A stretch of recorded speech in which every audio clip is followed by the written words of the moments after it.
right. Well, I'm excited to continue. Like, the depth of how long this game is crazy. Like, I didn't think I would be making it up until, like, consistently I do longer, like 3 to 4 hours sometimes. Like, this game going on 6 streams is like fantastic. I think it's about comparable size to both having Talos Principle 1 and the Gehenna DLC combined, because I've been working on getting those streams ready for release, and it's insane to see like how much, like how long and how much detail there is in these games. It's fantastic. So give me 1 second and then we'll jump in.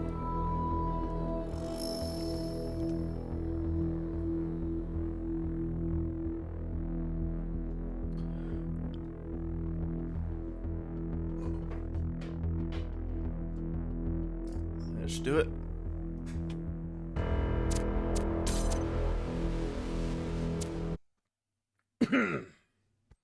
So, I think like right now we're in just more exploration, trying to get more towards the right mystery puzzles, which is kind of the thing that I'm like, yeah.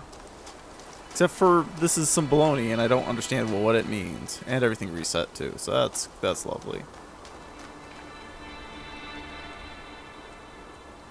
Right.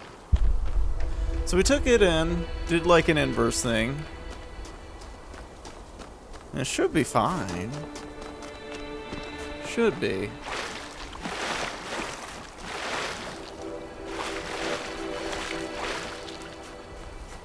I just don't... Like, maybe we should just come back to it when something makes a little bit more sense, because we have like a converter and stuff like that, but we don't have like or is it inverter? Listen, these names get to me sometimes, but maybe I should just focus on some more puzzles and stuff like that. Check out the ones that you know, will make a little bit more sense logically. 3.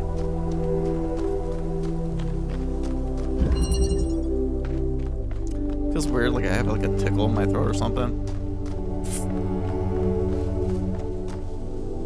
Okay. That's real interesting. So, blue shield behind red, which means... Or sorry, red laser behind blue shield. Which means we may be talking about like needing to get something a little bit more higher, logically speaking. And a red beam there. Okay.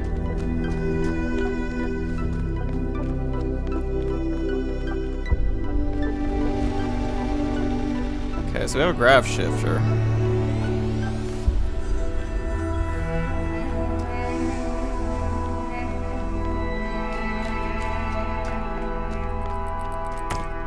It's a thing.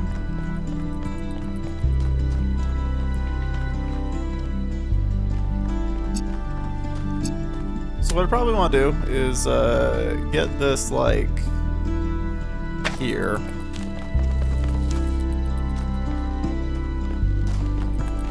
Oh, okay. I got this a little bit.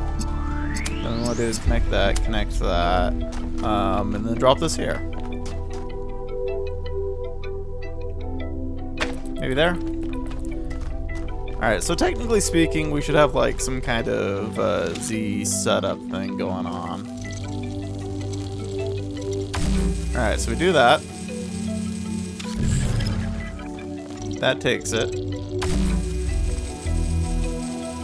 And then there. So we got part of this setup. It's looking good so far, right?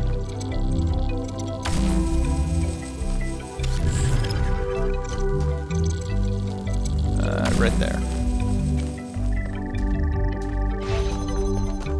So there's gonna be more verticality, and hopefully I know how to look up.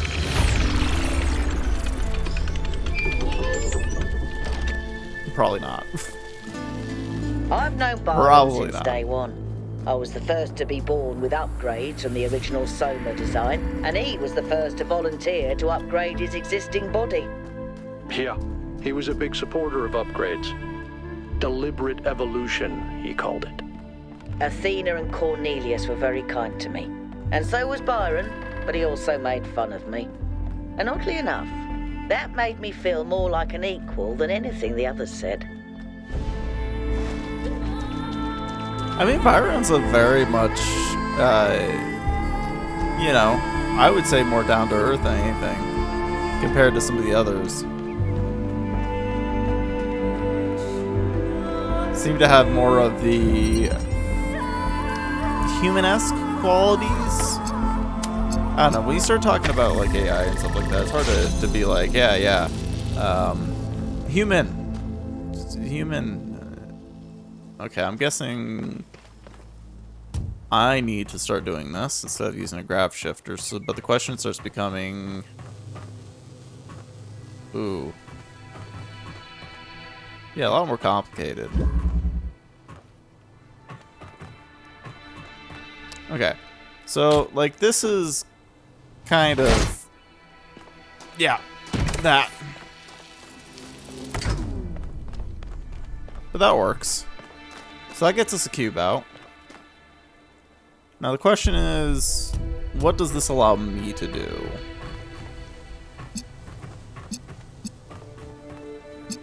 Oh, lets me do quite a bit actually.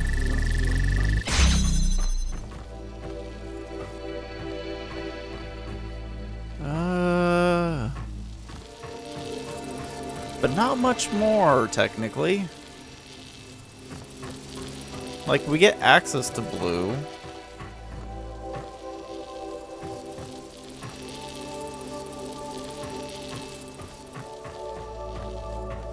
But we don't have another receptor. Like, logically speaking, there's like nothing here.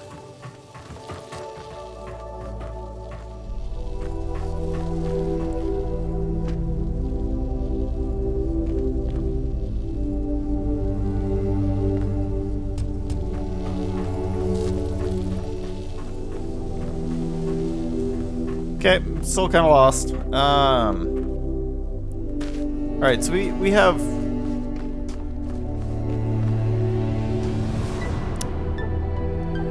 Does the box allow me to do anything, though?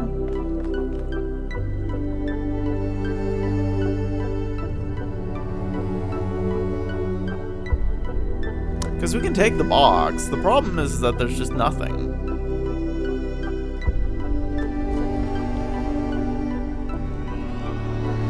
Because once we have, like, both trying to flow, like, it'll create a clash. There's no, like, redirection or something like that that can happen here, right?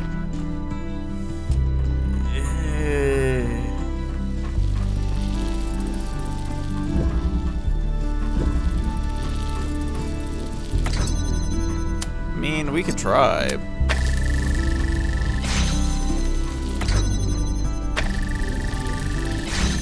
Yeah, see?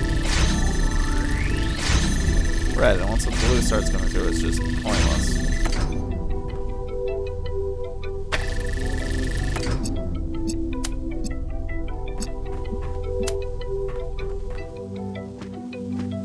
What if we do...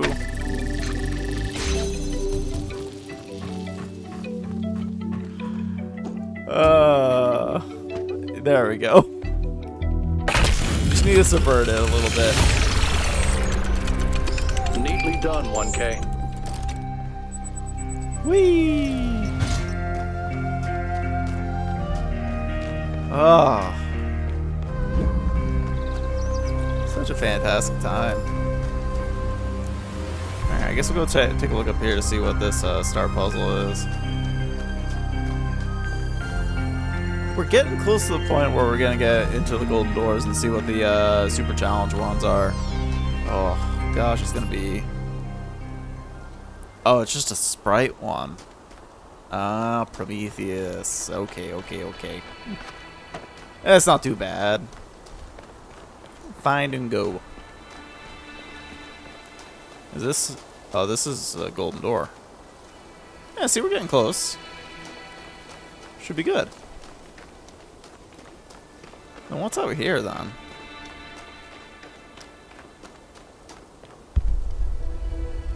Oh, that's way far out there.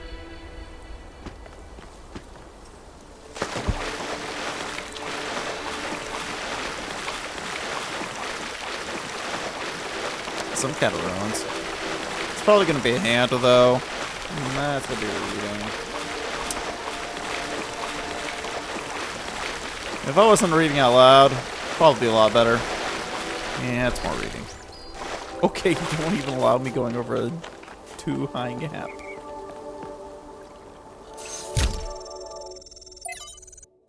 Ooh, never mind, it's a Luftrager one. What's he got? On my last return to New Jerusalem, I perused the latest artistic offerings and found myself deeply disappointed. There is nothing more despicable to me than an artist who pursues the appearance of morality. Moral art is trash, garbage, not even good enough to be used as wallpaper. If art is a religion, then morality is for those who want to be seen in church. True art is for those who believe. Art must be ecstatic, a work of revelation, created in pursuit of the truth, no matter where it leads. An artist must be an agent of chaos in times of order, and an agent of order in times of chaos. So what you're saying is art needs to play the devil's advocate? Wait, hold on. Is the fan removable? Nope. Don't get caught up on that like last time.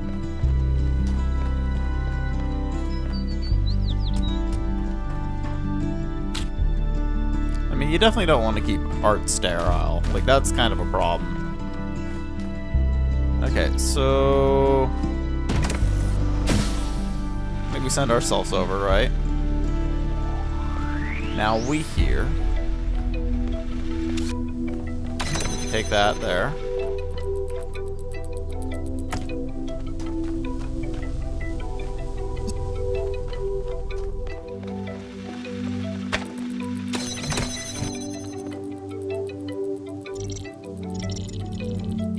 Ooh, can I get this set up exactly right?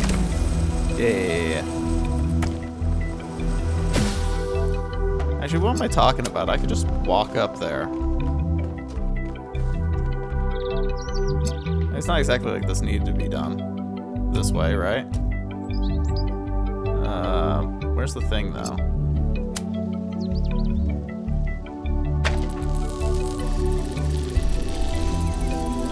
This might be a bad idea. Ah! It works. Okay, so we're 2 down, and... so close, but yet so far.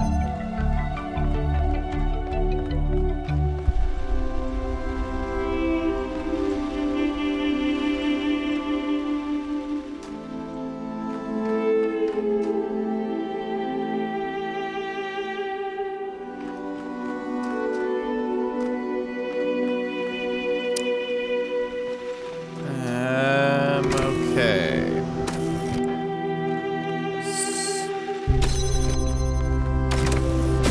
So the only thing that comes to mind is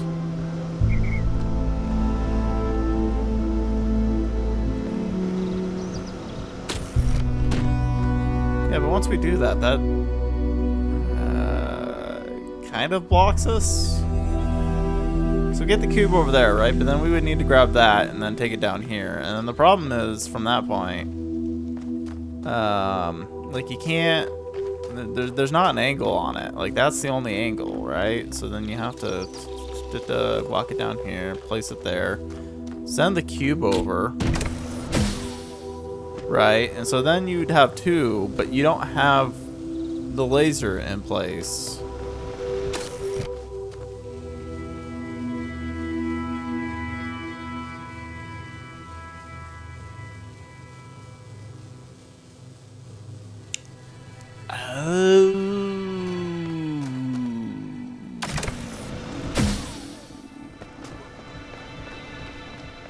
I got it. I got it. Just yoink. There's a reason why it's set up like this. Yes. You go here. You keep the connection. You go there. We go over here. Place you here for now. Take you. Yoink.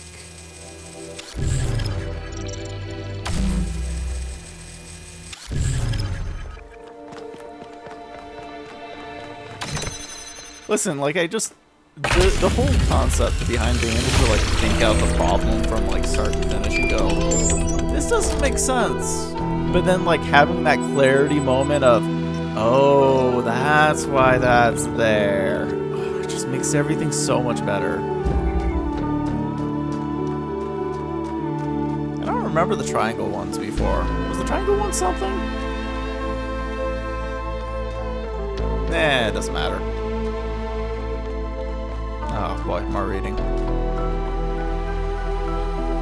Not that I don't, like, appreciate it.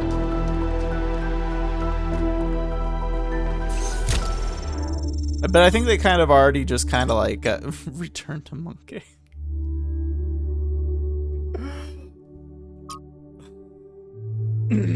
From J.J.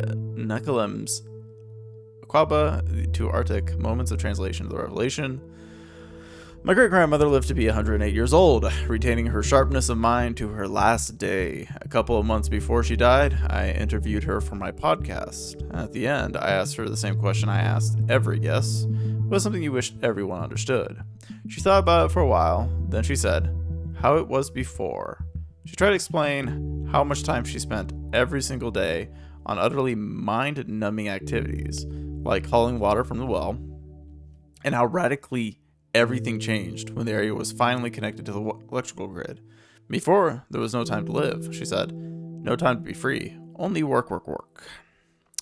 I countered by saying that there didn't seem to be much time to live now either, but she laughed derisively.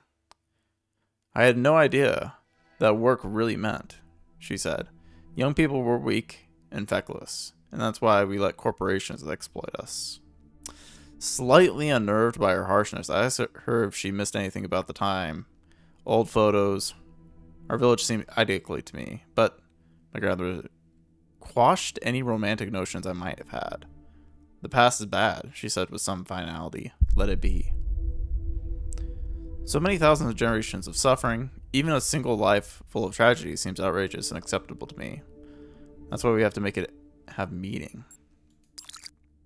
I mean, everything is kind of a stepping stone to the future. And all steps taken. For the book of annotated internet comments by Eustachius. Yo, bro, how's it going? I just think people are dumb. Like, relentlessly fucking stupid. You know what? We'll commit to the bit. Even though it's absolutely there, it needs to be said. Absolute fucking morons. Human history is a fucking clown show from beginning to end. The average person, just a slobbering buffoon, bumbling through the life of drunk gorilla in a fucking china shop, breaking stuff left and right, throwing fuck at the wall. It's probably shit, actually. Throwing shit at the walls and never understanding a single fucking thing that happens. I mean, just look at this. Fucking software putting asterisks where swear words should be. People are afraid of effing words like magic powers, but the real shit that is fucking ruining their lives, that's fine, because they're too fucking dumb to do something about it. Return to monkey. Brother, we never fucking left. A curious inversion. The return to mythical state of monkey is usually portrayed as a material return to earlier stages of development, but here the author instead portrays it as a mental state that has never been surmounted. I would love to meet Uncle Eustace one day. He sounds like someone who was always curious about everything. Failed to load comments.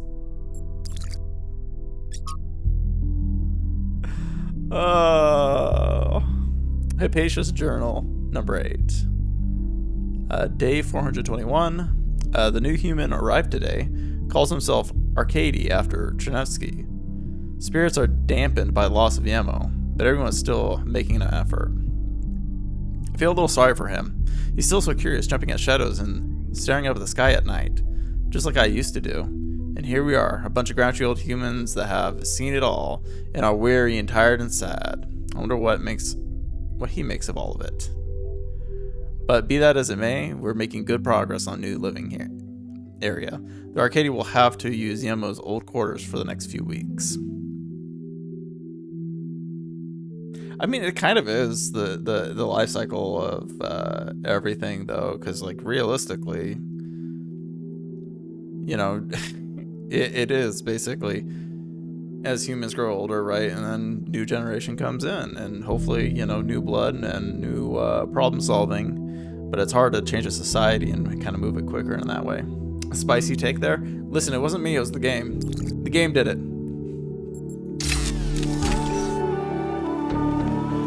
That was one that was worth reading. A lot of them were like, yeah, here's some philosophy bits thrown in here. Okay. Well, anyways, out of prosperity, let's open up this first and take a look on the other side to see what we're dealing with. Because, to me, tiny hole doesn't really do much.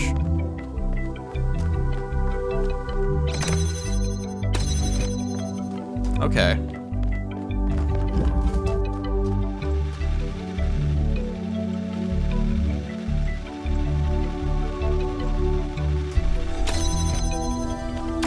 Like, I think I kind of get it, but then I'm not 100% certain. So I guess let's... Right. Don't be a dum-dum. Pull. I forgot this step.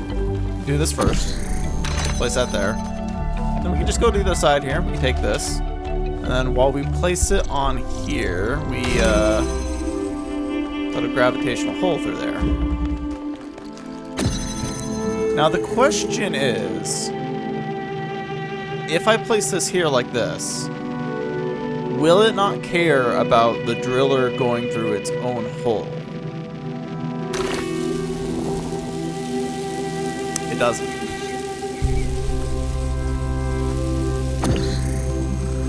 Which also explains, like, the end gate having both.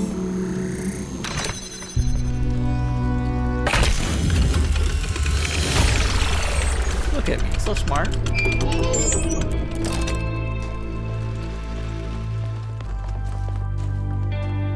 Oh, that's helping Melville at the lab. So the lab's over there. And I just ignored her and just started doing puzzles because that do be me. I mean, we're coming up on it too, as well. We're also gonna have to find, like, the fire. There's also a mystery puzzle out there. I guess we'll do meet Melville at the lab. There you are. Every time it does that, I'm like, do I really need to be this close to you?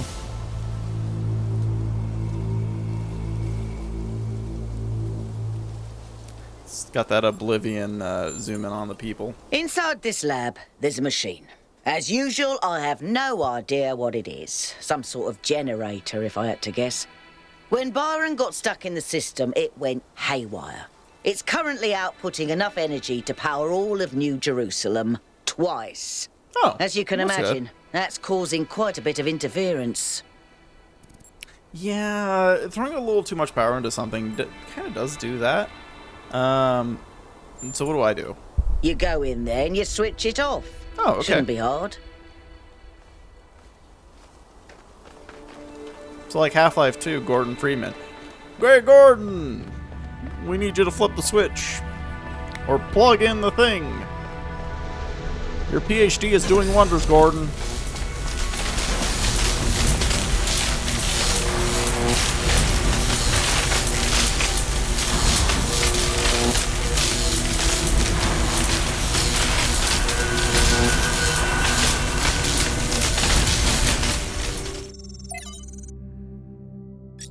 Error.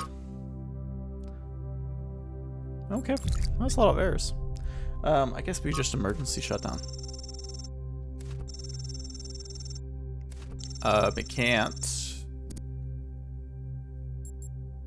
Who's the user?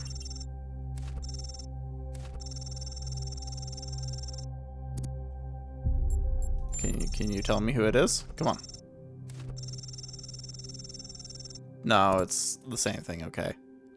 I need emergency shutdown though.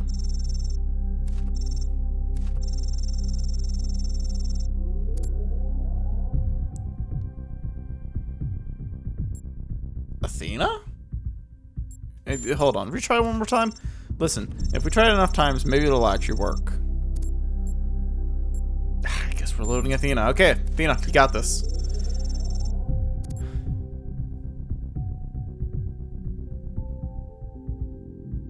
Anthropogeny. What's the credits? Alex 16. Crow Team Game Jam 5th edition Adapt or Die. Based on a novel of something. Okay. Alright, Alex. Hit me. You wake up in an impossible place knowing nothing.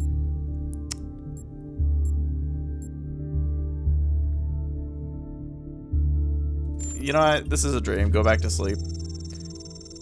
You can wish you know the situation you're in, but reality has a troublesome habit of not going away. What if I just go back to sleep, though?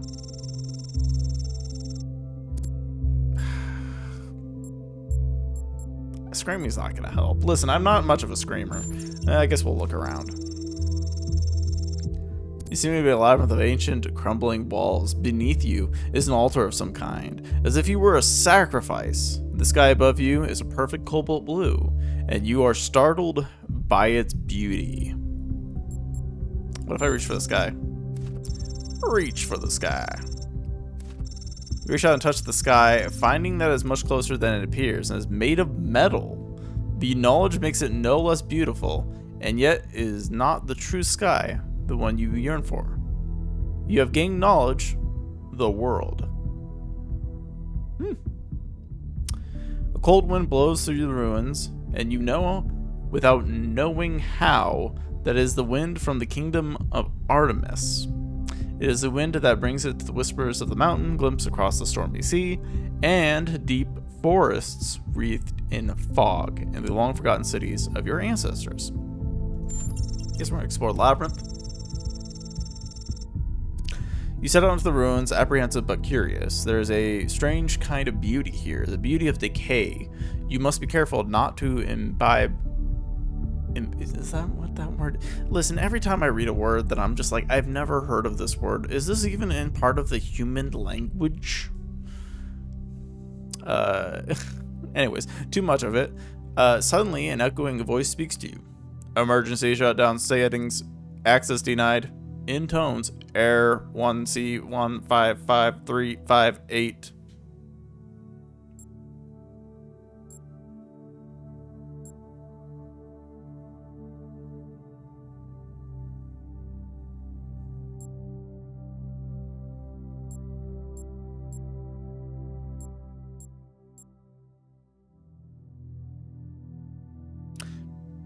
Which one seems more applicable? Because I'm reading both of these and neither of them makes complete sense.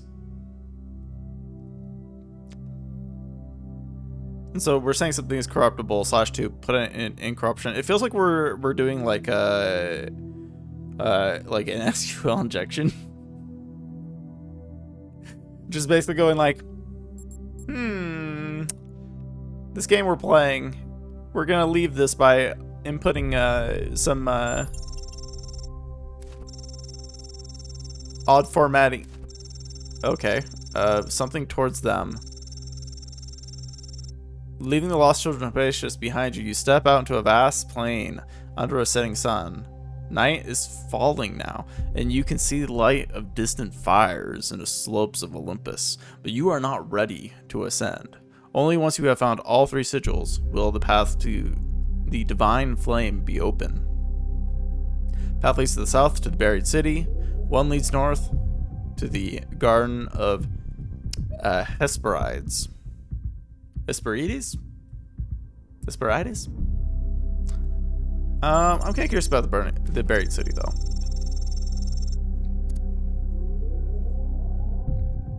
It was once a place of great wisdom. The philosophers of old strolled on its walkways, debating the nature of virtue and the soul. Now the sands of the desert have claimed its streets, and even its famed temple upon a hill is slowly eroding. Well, it looks like people are dead, so let's just search the ruins. Like, calling out's not gonna do any good. As you walk through the Ross version of the avenues of the buried city looking for a sigil, you come across a strange sight. A procession of ghostly figures echoing of a forgotten past or an unimaginable future. Trapped in a moment of celebration. They're smiling, happy, at peace with the world. How do they make you feel?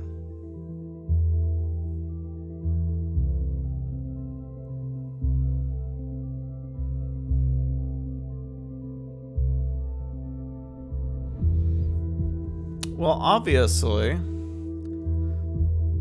feel freaking terrified. Those things are scary.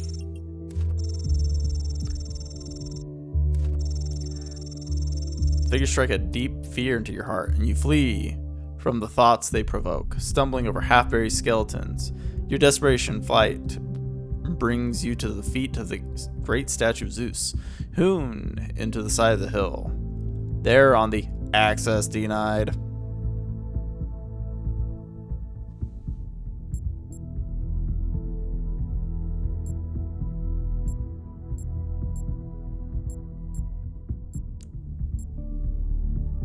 Offer a sacrifice?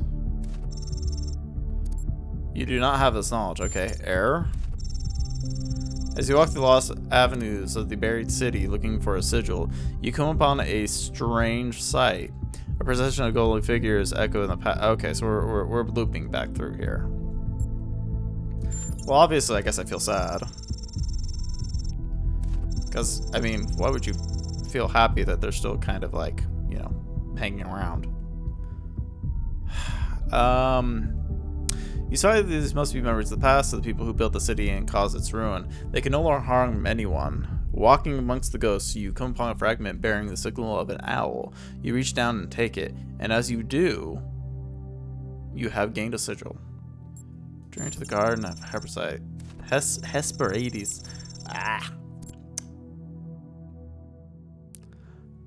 Your journey is interrupted by a frightful burned figure standing alone on the sand of the desert. Access denied, it screams. Error! You know what? We'll fight it. I'm sure my fists are good.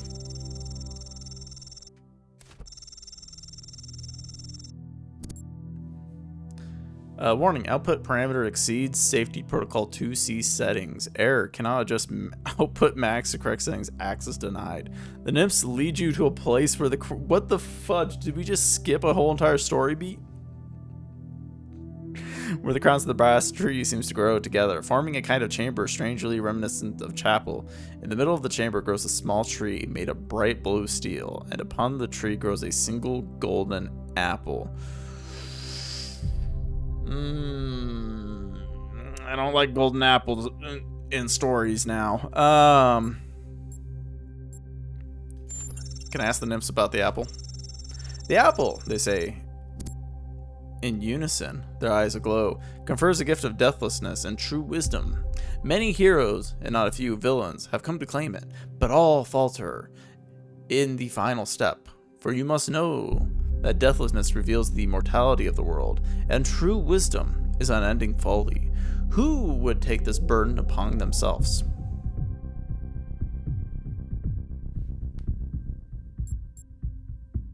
I mean, I do have knowledge of the world, so I can use this. Or I could just punch a nymph.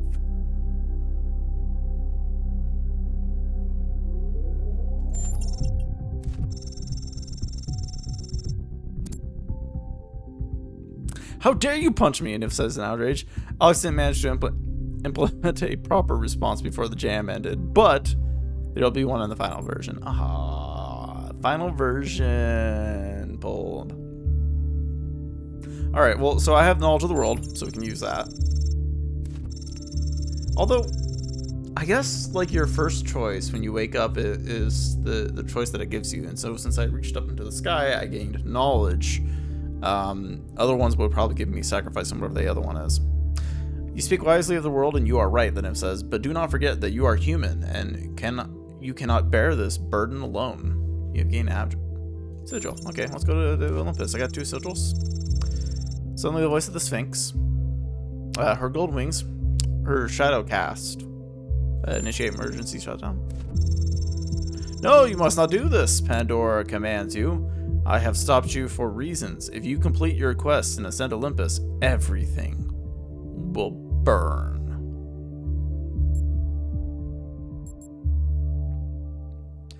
Point out that Pandora is destabilizing the whole system. Pandora hesitates, then she sighs. You speak the truth, creature of clay. Even I cannot use the flame wisely. Access granted. And then I couldn't read the rest, but hey. Oh, it's terminated the script. Okay, it's done. The flame is not yours to wield, creature of clay. Touch it, and you will burn. Well, yeah, but if you basically kind of were okay with things, you know. Alright, now that things have stabilized, is there any... No, they're just aired out. Okay. Ooh, what's this?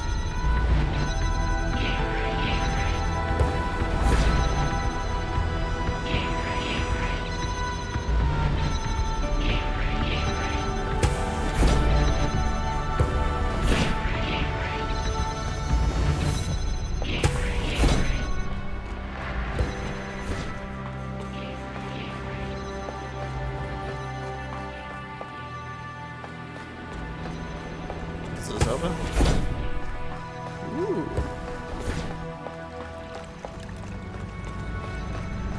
Oh, that's a lot of water in there.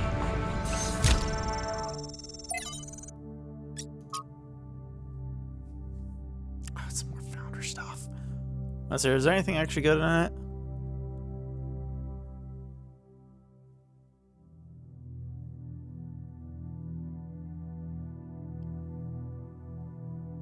Okay. Hope that when we fulfill the goal, you return and change their hearts or cast them out if there is no other way. Listen, these robots are going a little too far, man. Okay, that's fine. Byron, from the very beginning, was most similar to Athena and Cornelius. His enthusiasm and wit did much to keep the people from losing hope during the challenges days when New Jerusalem was still young. Where others saw failure and defeat, Byron saw obstacles that could always be overcome. See, this is why I like Byron. He's an optimist. He's a guy that knows that, like, hey, even if there's a problem, we could do something about it. Through intelligence and hard work, he fervently studied the teachings of the progenitor,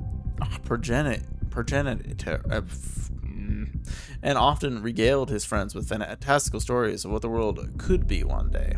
When the conflicts between Atreus and Sanchuniathon turned violent, the first such incident in the history of New Jerusalem, and still in the time of writing, one of the very few such cases. It was Byron who intervened, counseling restraint and forgiveness. He was unwilling to fully blame either side for what had happened, instead emphasizing the extreme stress both parties had been under. Irrational behavior is frequently the result of a perceived lack of viable options, he argued before the assembled citizens. While both Atrocis and Sanchuniathon clearly behaved incorrectly, the ultimate source of the problem is the situation we place them in, of having to do too much with too few resources. The escalation of the conflict occurred because both were doing their best to achieve their goals. That's not terribly fair, pitting them against each other like that, is it? That said, I do suggest we acknowledge that they are both hot-headed idiots and make them apologize. Aftermath of the New Alexandria disaster, Byron argued unsuccessfully for the rebuilding of Colony. If Byron mattered so much to you, why didn't you tell him where we were going? I would have loved to have an older brother. Got a little comment from Athena there.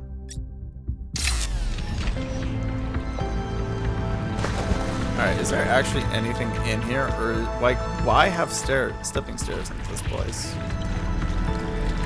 I guess it's here for, like, a logical sense of, like, you know, if you can enter in here, then you should be able to go down to the electrified water portion, huh?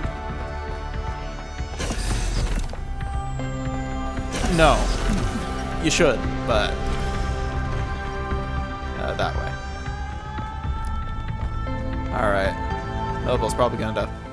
You know, dealing with this hyper-advanced technology is quite challenging enough without the place also being bloody haunted. What do you mean haunted?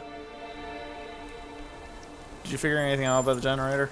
When I said it was outputting enough energy for 2 New Jerusalems, I wasn't kidding. It really was. And no emissions of any kind. I'd have to run more tests, but it seems like a perfect power source. So it's going, in your words, bananas. True, but that was user error. Fair enough. Anything can be used badly. Pellegrino once almost killed himself with a bucket. But I'm pretty sure I could idiot-proof this thing if they let me. Oh well, we'll see. Oh my gosh. Okay, the Pellegrino comment, very much great.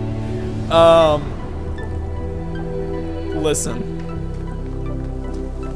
If you try to idiot-proof something, don't worry, there's always going to be a better idiot.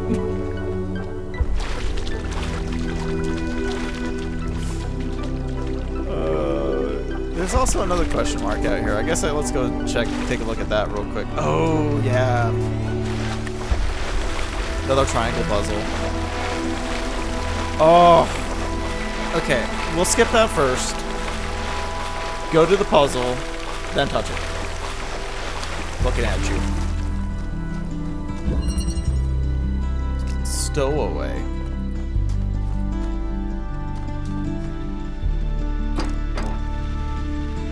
Okay.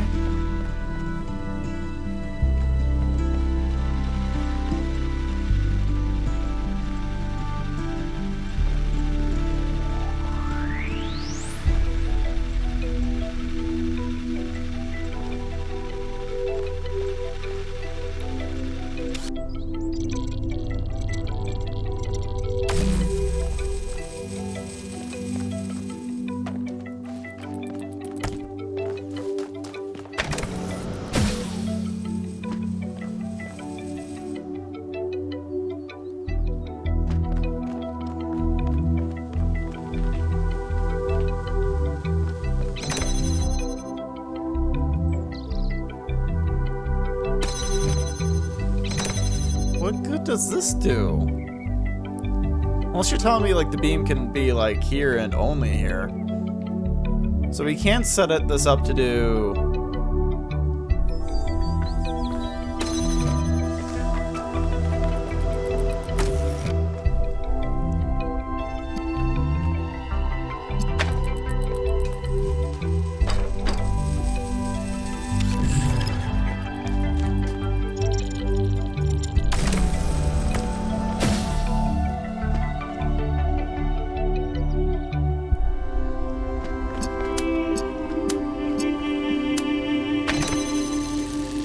That one wasn't gonna work.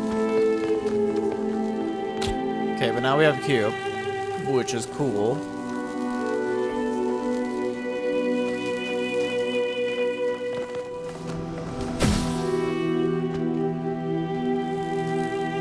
Is it just...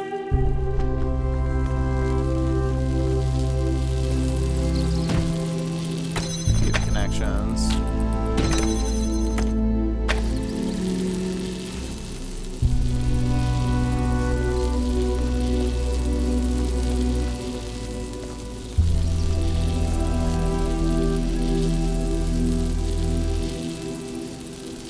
got a problem. And really, realistically, it's because of this, right?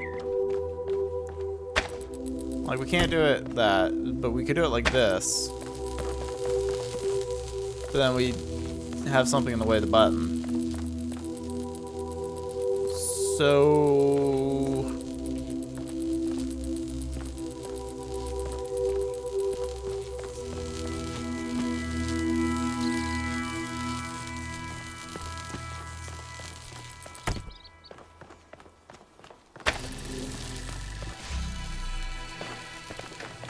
realistically, we don't need that one anymore. Do we?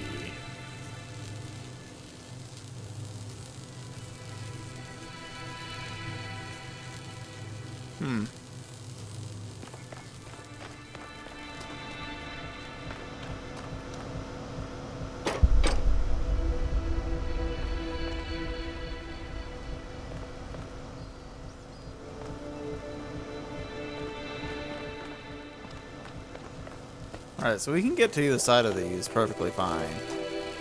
And so we're going to be able to solve this with these three pieces. The graph shifter can pull things from this side over to that side, which is nice.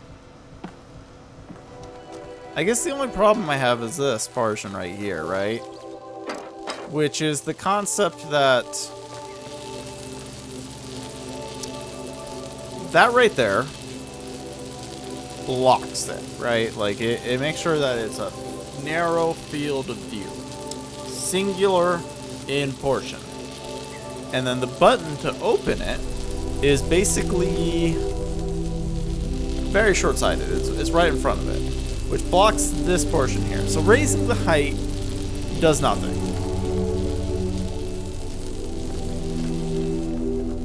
And this is the only wall that the grav shifter works on.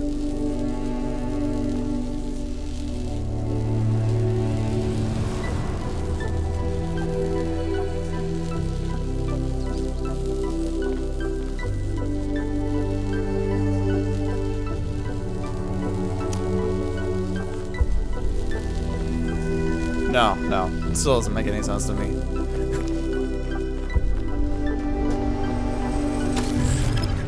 Because, like, I had a crazy idea, you know, where we could just, if we take the grav shifter and then automatically pull itself to its own thing, right? And so then we have, like, three pieces over there. And the cube and that work together. It would be good. The problem is getting the graph shifter up in the same.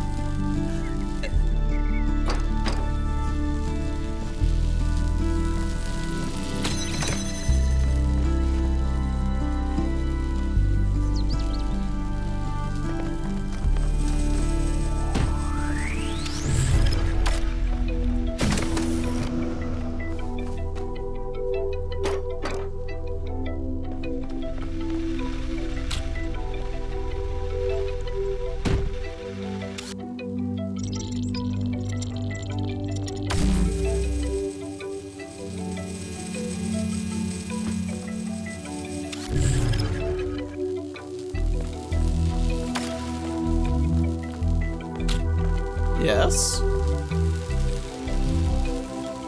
Right there.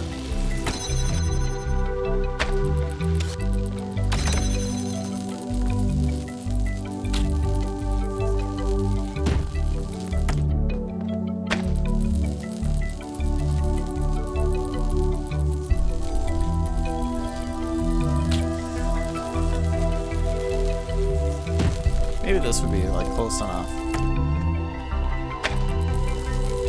No. Right there.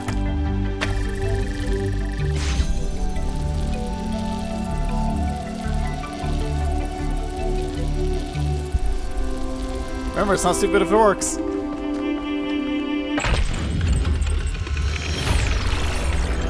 It's so bad, like... Gosh. Alright, let's go chase the blue thing. Blue!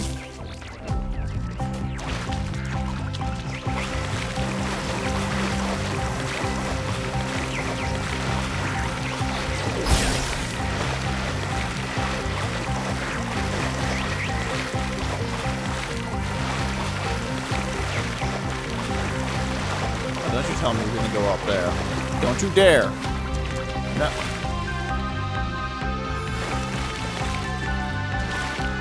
Here we go.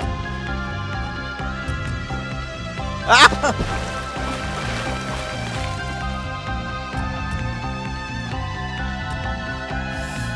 Okay, there we go. A bit smoother that time. Does this...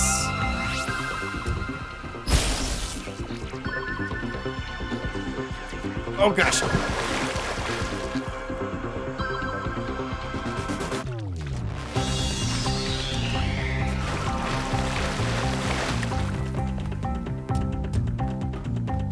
Flippin' smart aleck little.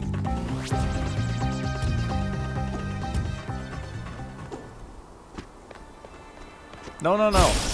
Keep playing the music. It's good. We're still engaged. Still engaged.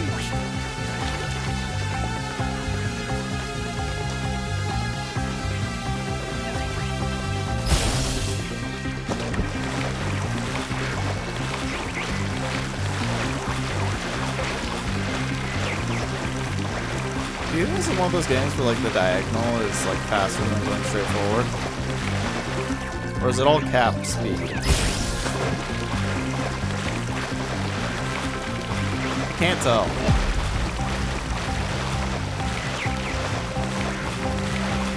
Well, it feels like I'm keeping pretty good case tag.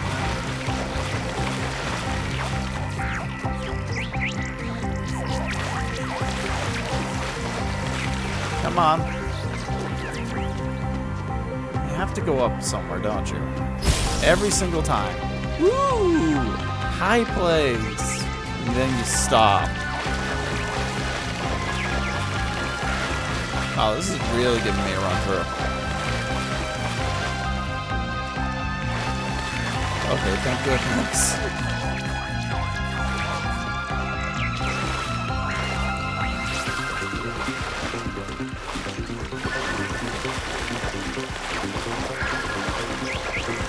Okay, listen, like, you could have gone the opposite way.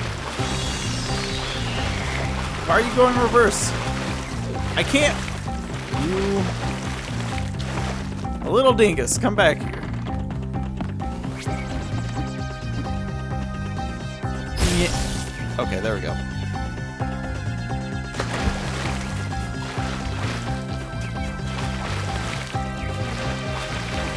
Watch it stop at like the opposite side of the statue where the pathway is.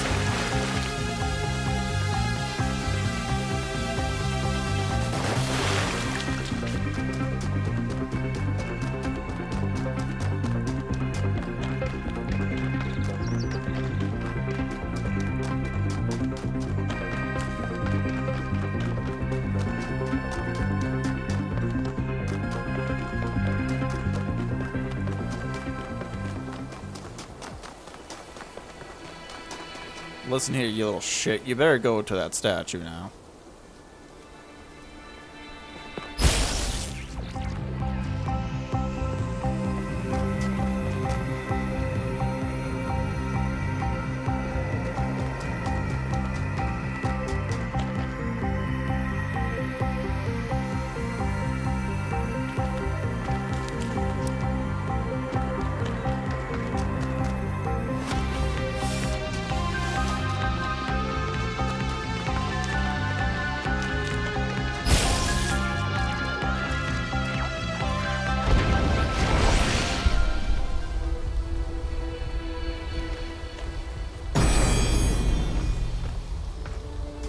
You must yearn for a better world. Yearn for it with such intensity that your heart suffers. Keep your eyes on that distant vision even when you know that you may never reach it.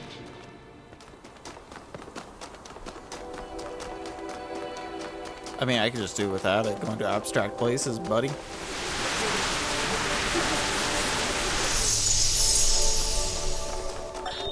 Today, for the first time, I synthesized life. It was just a unicellular cyanobacterium, but the sheer complexity of even such a simple organism is breathtaking. Creating it from pure energy I was filled with a sense of awe and majesty. A sense that what I was doing was sacred.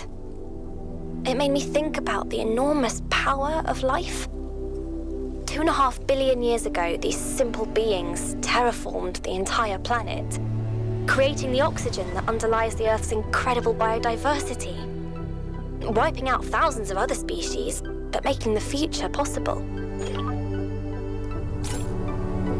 Right, there's other things that can live without oxygen? That's cool, though. I found an arcade machine.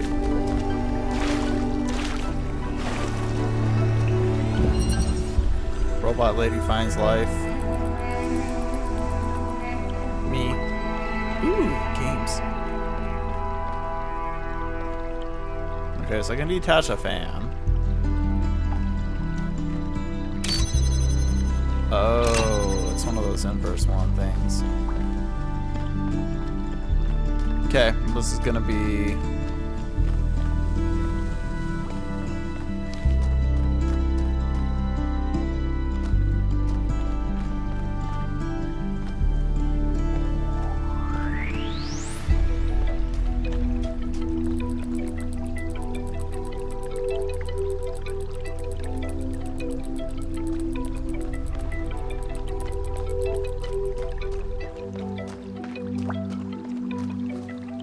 I don't see it.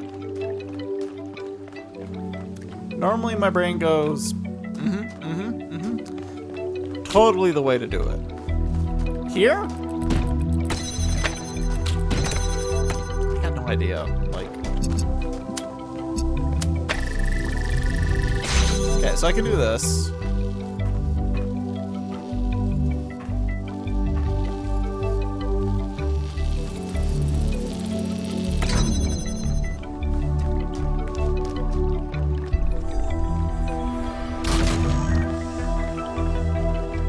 Like,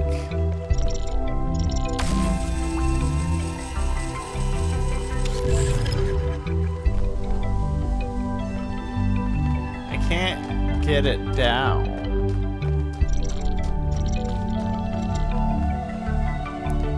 Without having a thing. I don't technically have the ability to, you know, block it.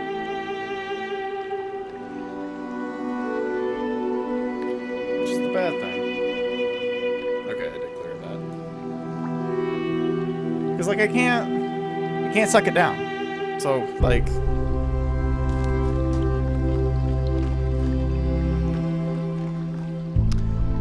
Oh, right. Remember, detached fan. Detached fan. Very important.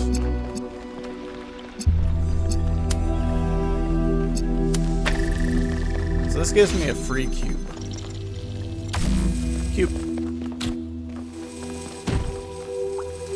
And I didn't mean like free in the monetary sense, I meant free in as in, you know.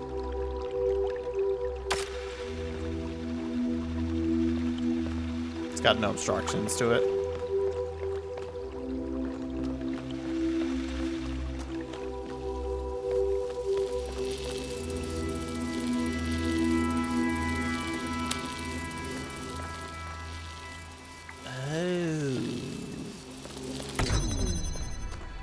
Okay. So then I think we need to swap this with this, right? So if we put this here, I kind of... Right, so we do this with this, and then we put this here, linking that and that. And just for prosperity's sake, just in case something happens, we'll link it up to there. And we'll just keep that there for now.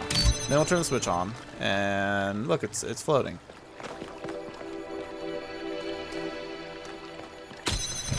Then what we'll do is we'll swap this.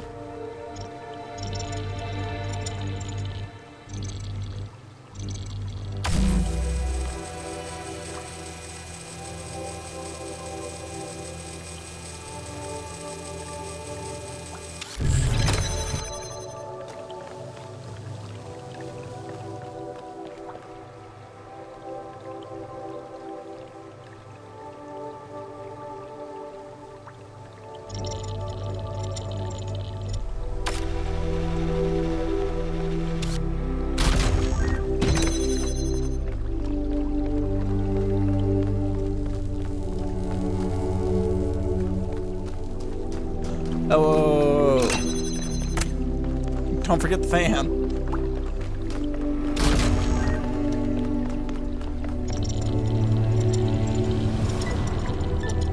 Yeah, you know we can take both of them that way. Whee! I like how it organizes itself, making itself like pretty.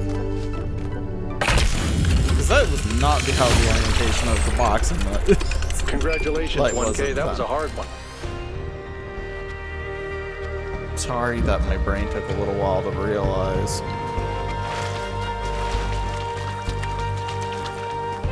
Tell me that was a hard one. Jeez.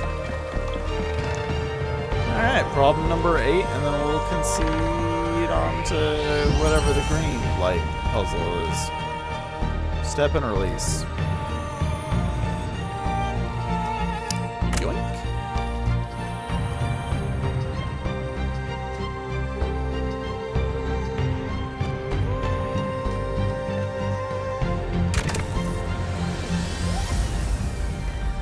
Wait, that doesn't work that way? Oh, you need both of them.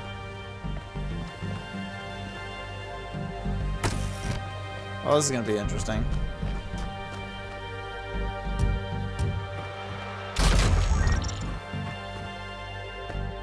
Alright, so I can do this, right, where I get the thing, but technically I think we'll probably want to do is something more like this. Right, and then I sit here. And we grab the accumulator.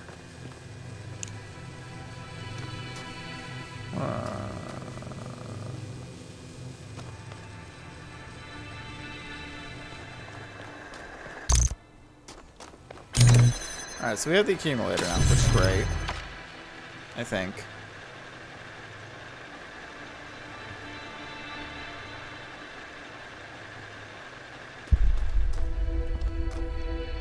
I mean, it's a step forward. Okay, so the problem I have...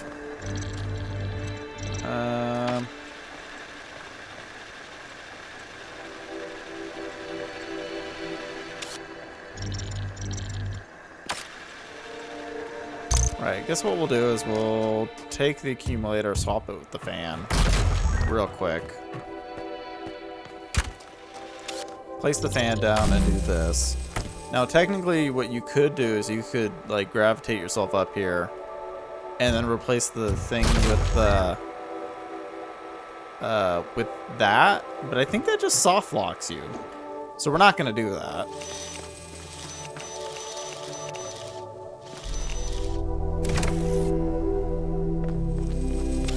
So we're going to do this. And then we're going to swap with this.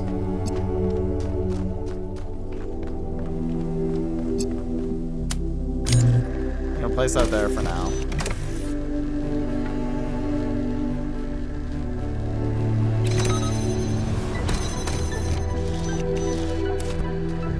That's complicated.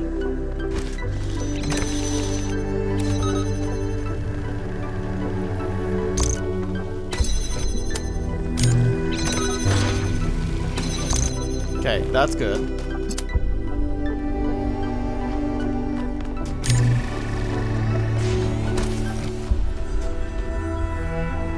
Right, so then I need the fan back.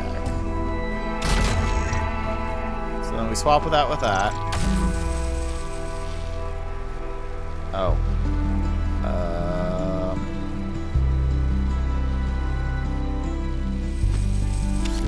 Well, you know who doesn't need this thing anymore?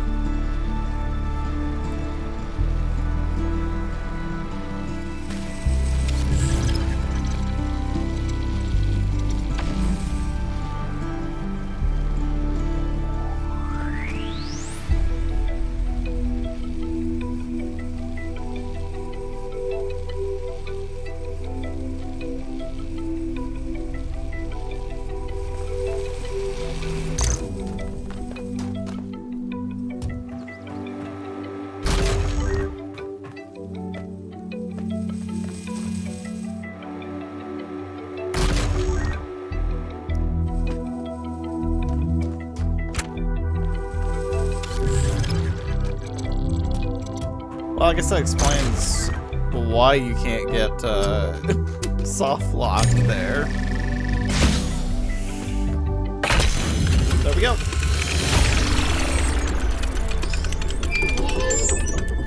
Beautiful. All 10 puzzles.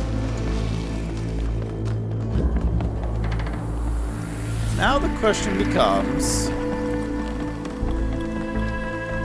how do we do the thing?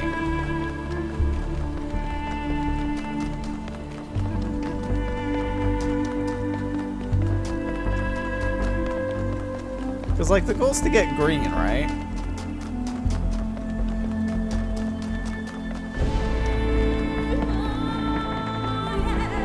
Oh, this is going to be restarted since I don't have... Yeah, I'm going to have to think about this a little bit more again.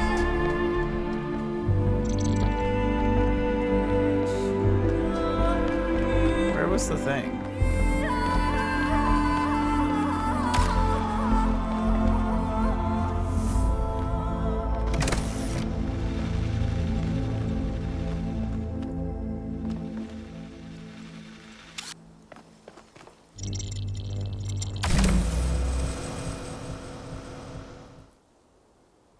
I was like, I don't remember how I got up there.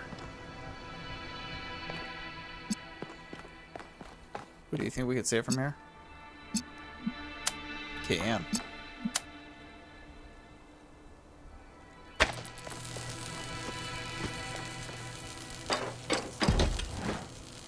Alright, so all we have to do is take this and do that. Okay, and that does that. Which I think is what we need, right? There's not really like another puzzle around here that makes more sense and then does green, right? Because this one doesn't have lasers, I don't think. Okay, it has a red laser. But it doesn't have any way to make green.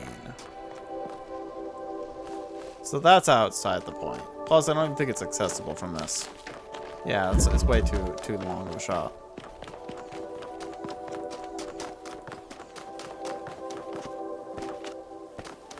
And if it was like a combination thing, like we would obviously need 2 lasers for it to make it proceed. And this one, puzzle 1, yeah, no lasers. So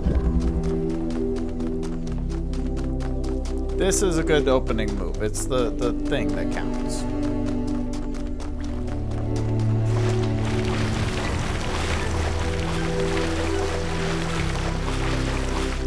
But then the problem becomes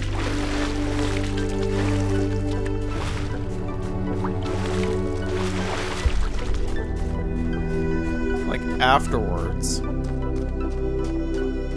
getting green. Because like this is part of it, right? So we got blue.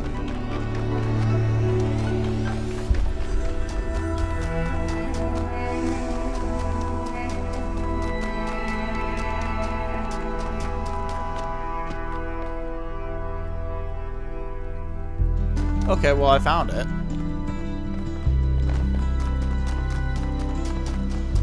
Question is how?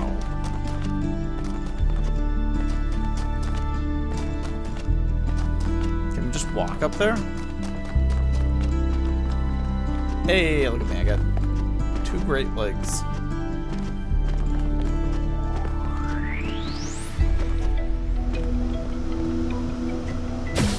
Whee!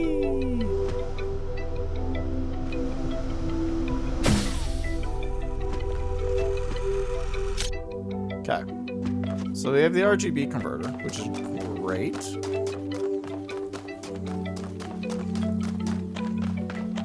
Ooh, something makes me think, yes,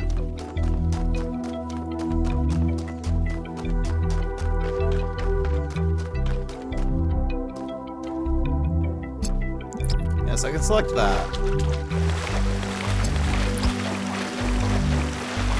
Probably gonna have to shoot. Where is it at again? Right here. Which explains that setup. But we'll see if we can make it happen from down there first. So all we need is the grab pull from in here. That'll be allow me to kind of just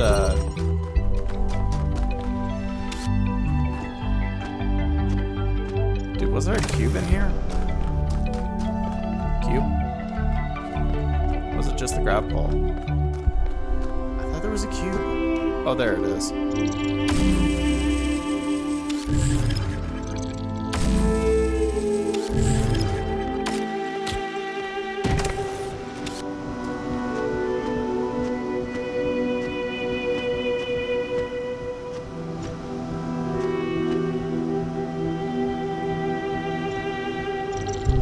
There's that one. I'm sure that still works. It does. As long as you get visual sight on it, it's perfectly fine. Alright.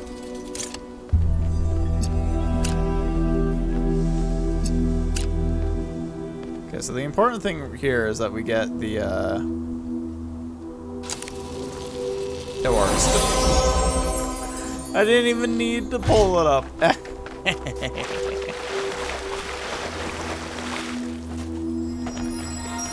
Yoink. That's mine now. The honest philosopher is rewarded with poison. The hypocrite is rewarded with power.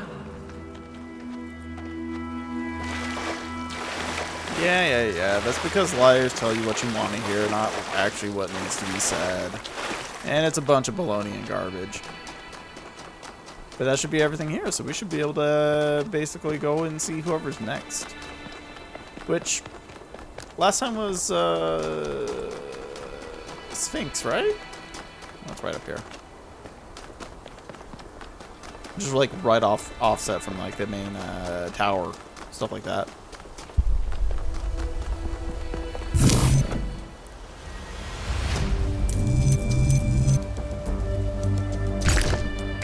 Okay, so that one doesn't work. We can do that, but that one doesn't make much sense. Oh, this also doesn't work.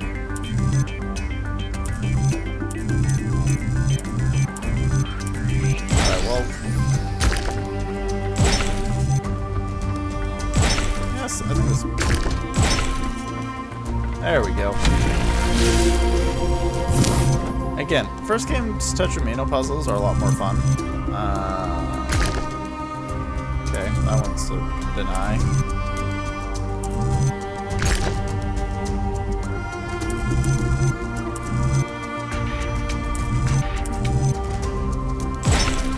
Guess we'll start with this, and then...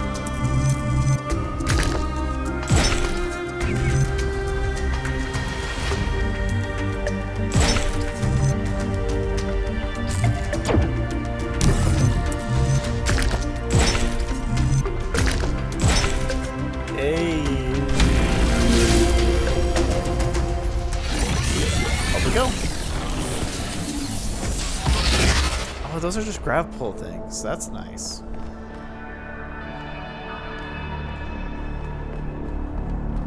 Ooh. This one's a vastly bit different than the rest of them. Ooh, we're going up higher.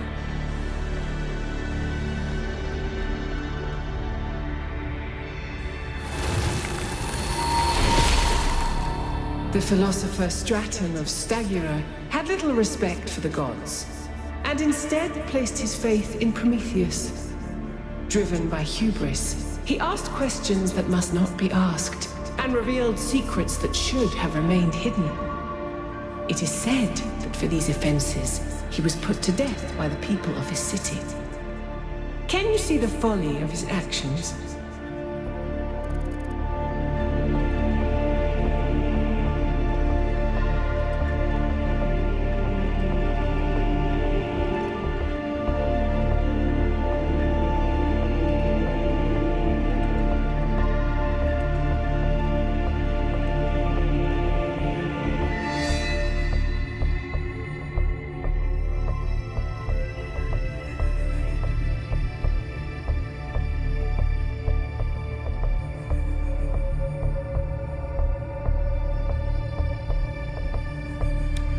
I'm gonna have to take a hard stance on this one.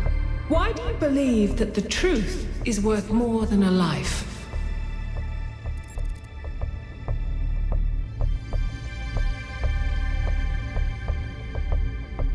Okay, why do you gotta throw in axiomatic? Like, I know what that is. I don't.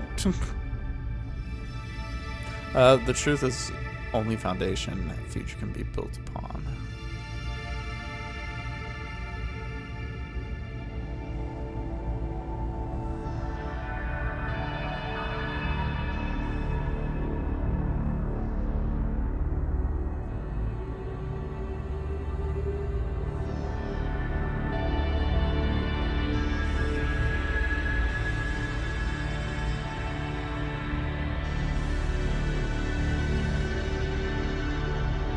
I'm conflicted between the middle two ones. Like, the world needs the truth more than it needs one life. Yes, especially if something really bad is happening. And if it is a worthy sacrifice. But ultimately, I think it's... And what when it is the lives of others that are at stake? When your pursuit of the truth may burn down their world, not only yours. Well, it depends. Does their world suck?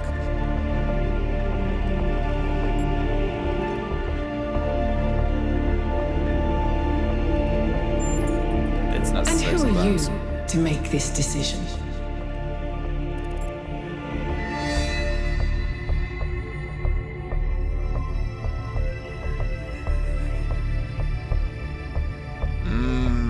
Qualified as any other person. And would you trust others to sacrifice your life for their goals? Consider this as you approach the flame.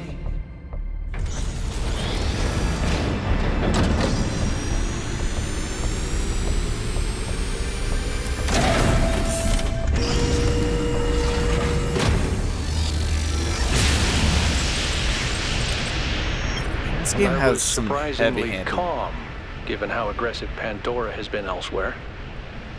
I didn't think she'd even want to talk to you.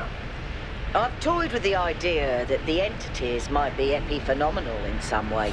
Instead of causing the changes in the system, maybe they just respond to them. That's a fair guess. They definitely like to throw in a lot of heavy philosophical questions, and I'm not going to make that jump. I think 2 blocks is a little too far.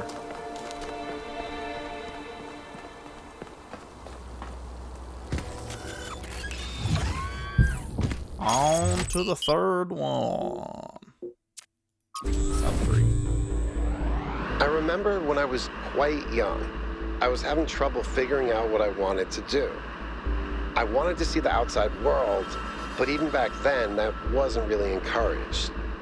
I ran into Byron on Jameson Avenue, completely by accident, and I was too nervous to talk to him.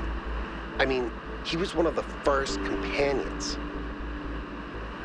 But he noticed me, and we started talking, and he was really encouraging. Introduced me to Garrus, and took me along on an expedition to the quarries in the mountains. Whatever flaws he may have, Byron cares about people. He changed my life. Yep. That's Byron in a nutshell.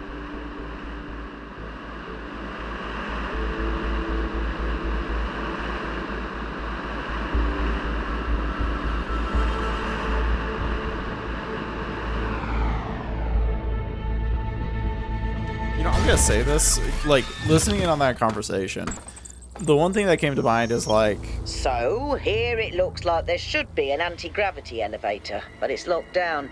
I'll need you to connect to the data stream again. I'm really sorry, 1K. I know it's a big risk. I've done I like wish 7 this of them. technology wasn't so bloody unstable. But anyways, thinking on it, I was like...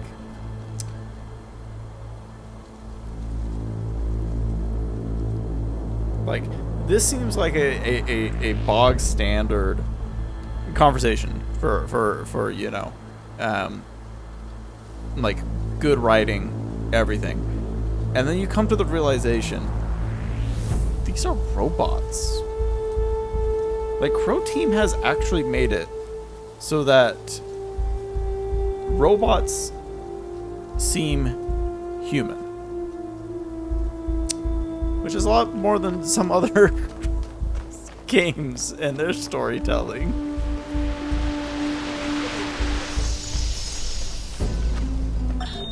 Have you seen Miranda's design for a transport system that would connect all the labs to the machine? It's amazing, isn't it? I think she's really excited about showing this place to people one day. She also kept asking me about what kind of monuments we could build, you know, to really transform the landscape, show the possibilities. But her capsules only fit one person. It's just the first iteration. Give her some time. She'll figure it out. Remember how many mistakes we made in the beginning, even with all the blueprints we had? But that's not my point. It just worries me that she lacks context. Her imagination is incredible, but it's still limited by what she hasn't experienced. Would it have been better if she'd been raised in New Jerusalem? If her mind was limited by self-hate and decay? If all she could imagine was sitting around ignoring the universe in favor of self-righteous solipsism? No, but I don't know. Sorry. You're not wrong. We can't stay hidden forever. So Miranda built all of this, which really puts a lot of perspective on things. I mean, realistically, that's what I was thinking. Like, you know, the three of them here, we're building this stuff, but I'm guessing the heavy use of Prometheus and the Sphinx and other things. Oh boy, this is going to be interesting. Rotato Rotado. Okay, so we have an RGB converter, a thing. And we can only access two sides at once.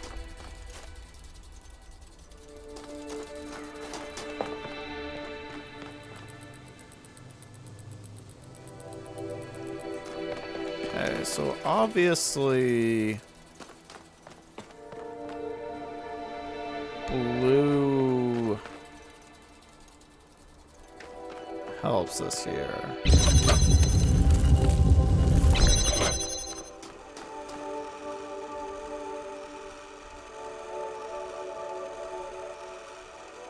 Okay, I think I got it.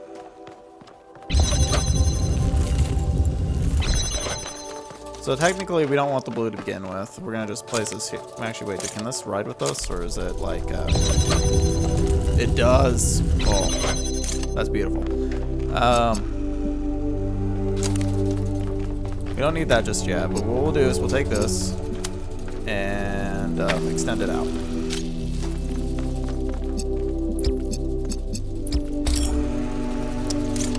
Then, bingo.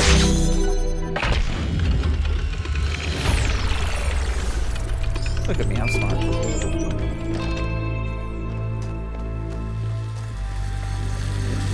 And now we're gonna break it to get out.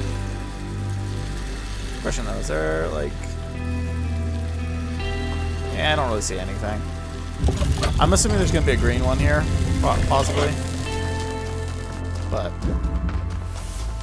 we worry about that later. Like, it'll be fine. Fine-ish. There's a question mark out there. 2 is this way, so I guess we'll go and see it.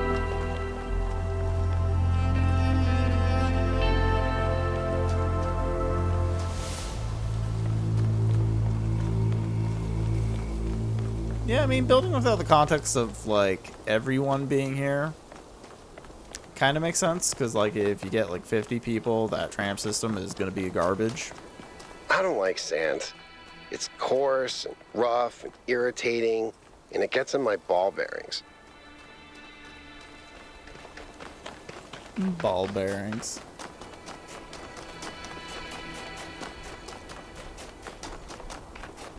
Hand. I mean, I guess it should be using palm reader, but... Getting rich was the worst thing that ever happened to me. I see that now. At the end, when the inside is useless. Not being poor was great. No longer having to worry all the time. Being able to afford all the best doctors, being able to go on holidays, being able to take care of my mother. But being rich, it just isolated me. It changed every interaction with every other person because suddenly I had the ability to change their life, to fix all their problems. And they knew it. And I knew it. A simple choice on my part could take away so much of their pain. Every interaction became infected by this inequality between us. And it made me bitter. Made me feel every relationship, even with family, was transactional. I was desperately looking for some genuinely human experience, but I seemed excluded from that now. It had made me resent everyone. What I only see now, as I'm dying, is I could have used that money for good. All of it. I don't mean giving it to some NGO ran by other rich people. I mean really using it. I loved movies. How many indie movies could I have financed? How many books could I have gotten published? And how much could I have just built? Not another villa for myself, but things that would have benefited civilization in general. Hell, I could have just given it away, made all those lives better, taken away all that pain. And if, at the end of the day, I was the only one with enough money to be upper middle class, so what? At least I would have been the person I wanted to be. Resource wealth as such has no value. It only matters in terms of the ability to act. But what made this ancient human so unable to act? I can't have been a personal failing, as much people of wealth acted the same way. Perhaps the answer lies in scarcity, or a system built on it, naturally optimizing towards resource accumulation, historical circumstances, and not an individual sin.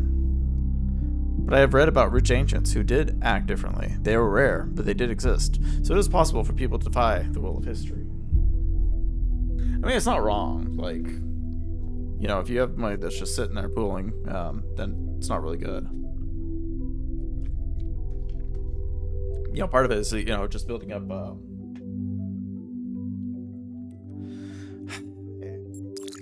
like, having wealth is nice, but yeah, trying to find a way to use it works well. Ooh, this seems like a... It's all a joke, isn't it? A giant prank perpetrated on all of us? The goal, the founder, the simulation? I don't even think you exist.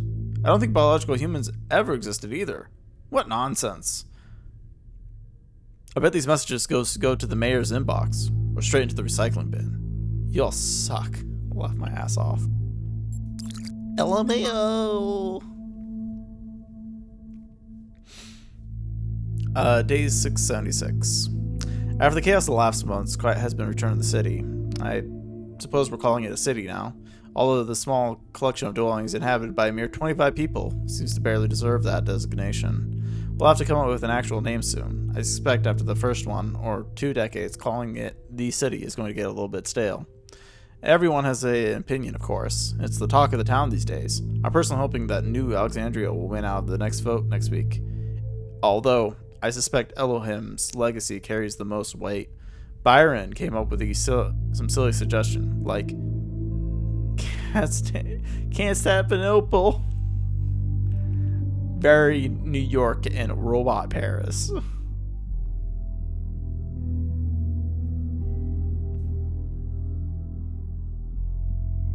Constantinople.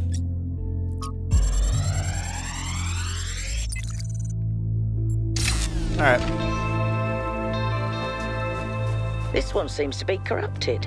Oh. It's almost like something tried to delete it as you were downloading it. Pandora, maybe. Yeah, gosh darn Pandora. She do be that way sometimes. She do. Alright, number 2. So we were dealing with rotating thing with lasers. Passageway. Ah, another rotating, huh?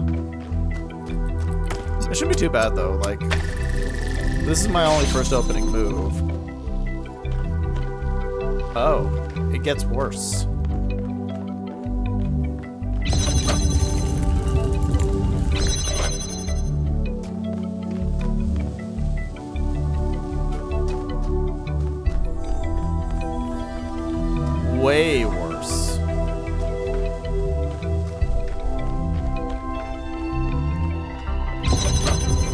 Alright, obviously, I think we need to face it this way.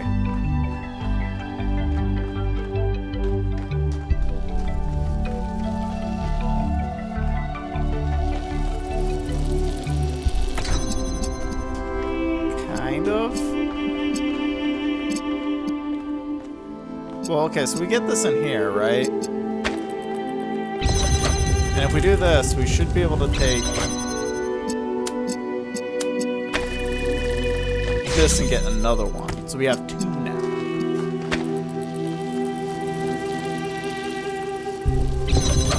Then if we rotate this way,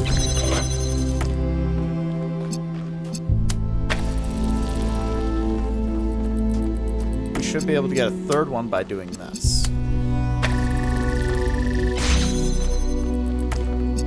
Yoink. Alright, so now that we have 3, we need to get it there. Actually, I don't see any much more complications here. Like, in fact, we can do it right now by doing this, this, and this. Why did I need the 3rd one?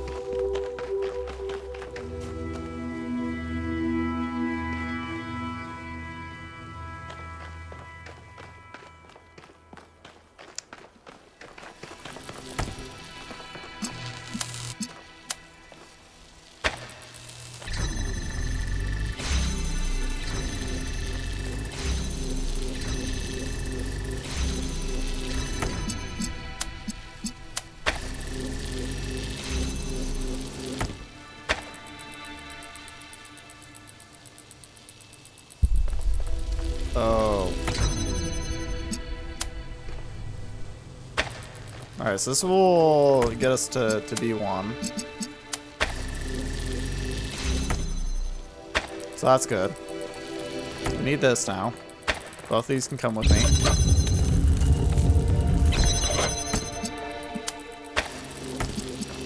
And then now we just run over here. There we go. Smooth. I spotted the lab Right with the behind drone, sending you the coordinates. Oh, thank you. Danger. That's fine. I've connected to like 20 data streams. What's one more, right?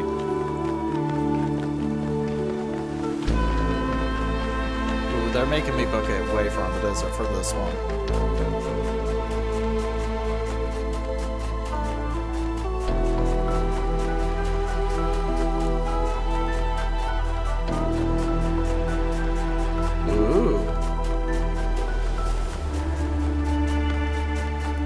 This one's like insanely open. So like,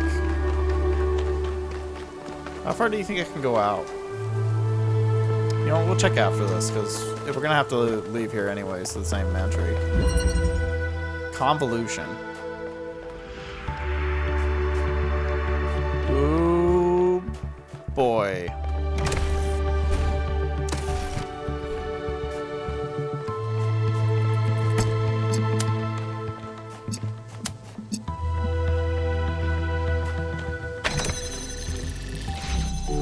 Not sure if I am going to enjoy this one. Okay, so we have a store 1.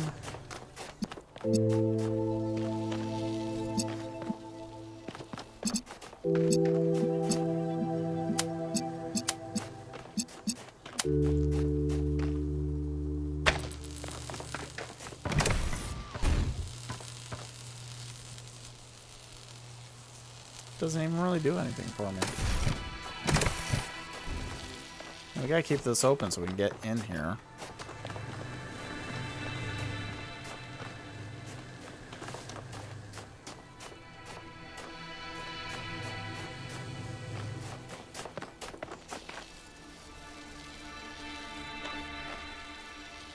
Sorry, I give that look just because I am technically that right now.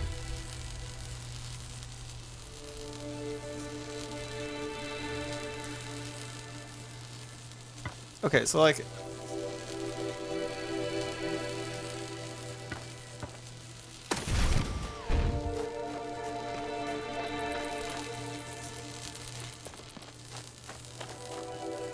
we can raise it up, right? And that gives us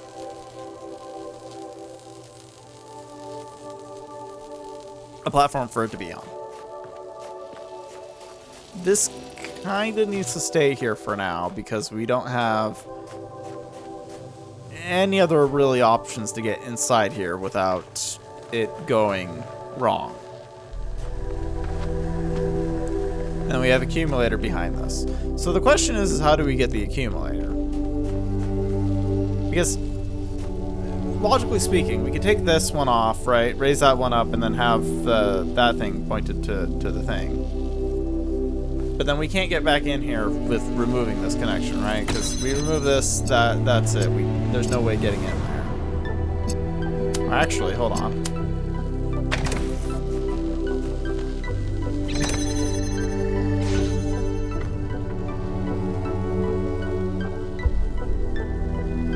Nah, see, this just created more problems for me. Nope, no way in. I can't do this all.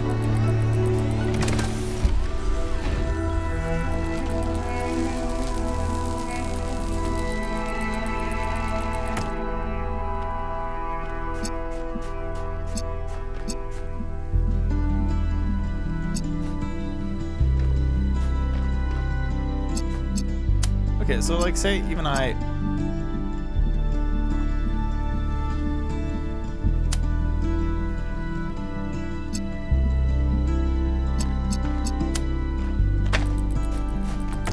okay, so say we do this. Like that there, and then do that. Well, that would have been a great idea if it actually, you know.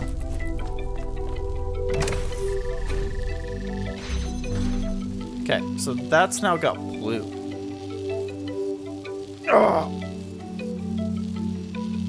Because technically maybe we don't need to remove it as much as we need to get it to have blue.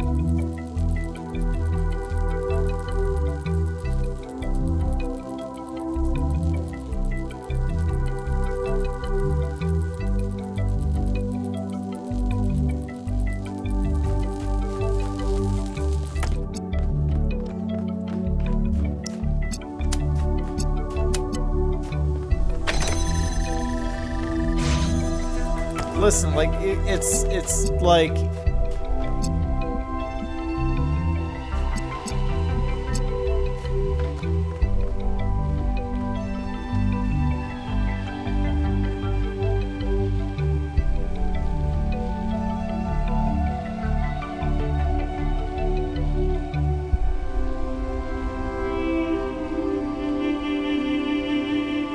Like 2% of the way there? It's really bad, actually. Okay, so like I can't just like have this through the wall or anything like that. So then what the fudge am I doing here? Every other like puzzle, it felt like a good pathway. This one, I'm stumped. I love it. Okay, let's take this step by step, right? So we did this first initially, and that allows me to get through the door. That's great. The problem is that I'll need like that to be over there in order to get through here. The question is how do we get it?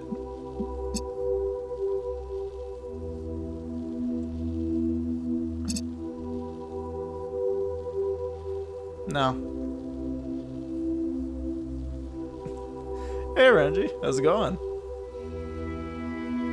Yeah, no, completely understandable. Like, every other puzzle has been like, okay, this makes sense, it works. And then this one is like, excuse me?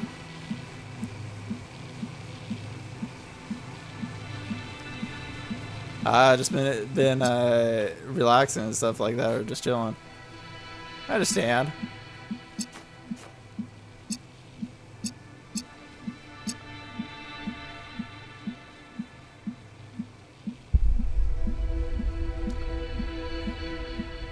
Like, okay, so say I do this. Maybe that would work?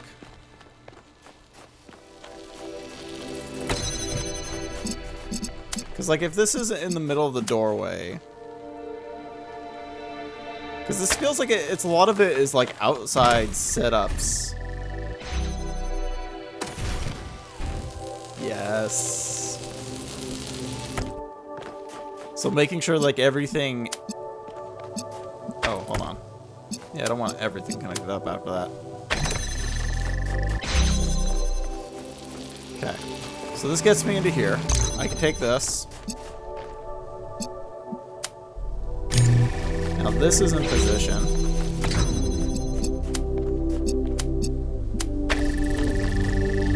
And perfect.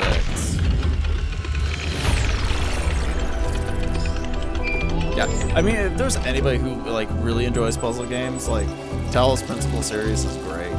Like, I have no complaints about either one of them. I don't know, besides maybe, like, the overly massively, like, philosophical reading portion. But it's more of a complaint because I'm streaming it than anything. Do you think there's, like, a cap at some point where it's just gonna be like, no, you can't go any further?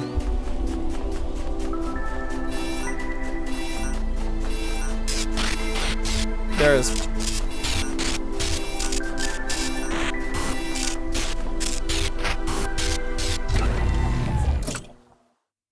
Yeah, we went too far.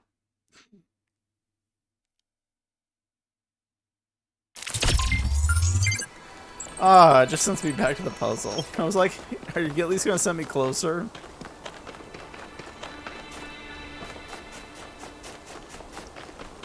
Alright, so we were just at 2, so then we aim for 3 or that question mark, whatever's closer.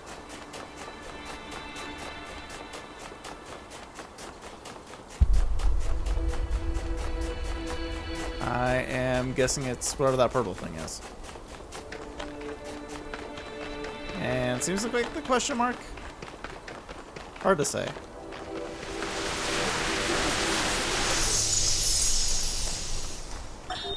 She's remarkable, isn't she? She sees so much beauty in everything. She is, you're right. But I'm not sure she doesn't see too much beauty. Is it wrong to be delighted by the perfection of the universe? To look at what surrounds us and experience awe instead of just fear? No, but to call it perfection implies a kind of moral value that it doesn't have. The universe is cold, Athena. It doesn't care about us or about life or civilization. It fundamentally cannot care. But Miranda seems to think it's almost benevolent, purposeful. You're right. But have you considered that maybe she sees something we can't see? A step ahead? You know, Cornelius, if we succeed, the next generation will not be like us. They might see the world in ways we never could have imagined. Maybe she's the first sign of that. I hope so. I really do, Athena. You know that I love her, and I am perpetually amazed that this being we created that came solely from our minds is so profoundly different and unique. That does strike me as a kind of miracle. But it's also a huge responsibility, and I worry about our choices.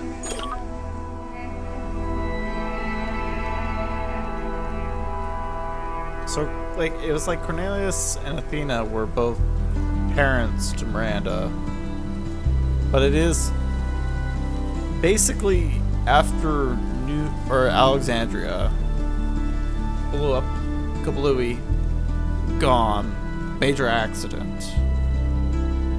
Athena was looking at New Jerusalem and the people of inhabitants there and being like, well, they're too stuck in their ways. And so then we're going off to the next extreme with Miranda by starting fresh. What is freedom? Is it merely to be ruled by those who speak one's language or share one's customs? No, that is merely a more convenient servitude. Is it to have no obligations, no loyalties?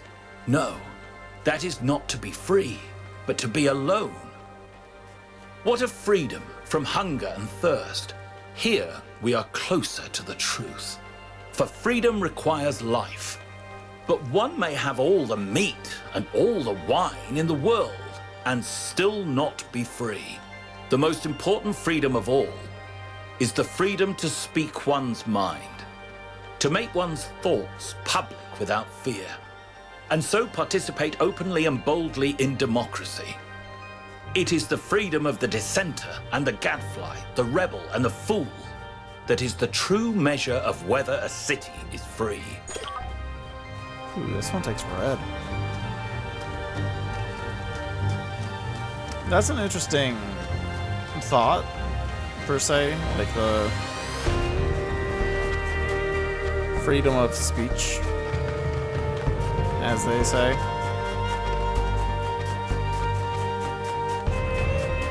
But then the question becomes, how free is speech and how is, Where's 3? Okay, so this is probably, yeah, this is 3 here, and then that's another puzzle, so I guess we'll go check 3.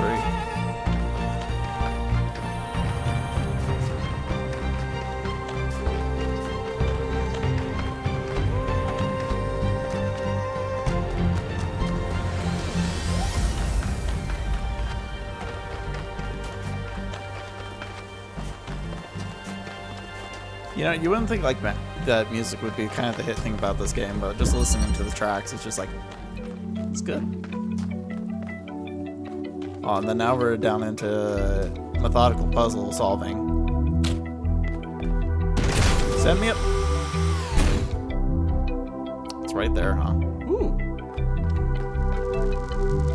Oh, no.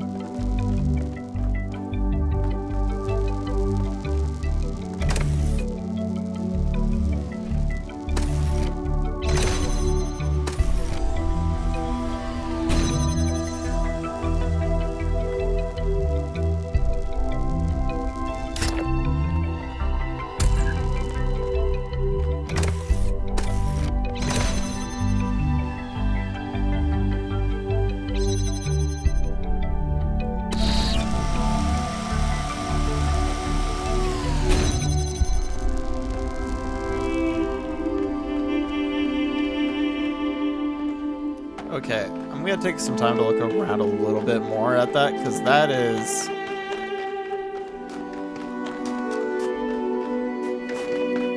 Yikes.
Maybe.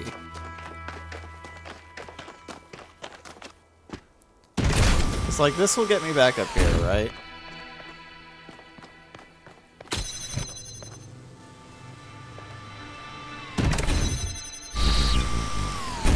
Yeah, that works.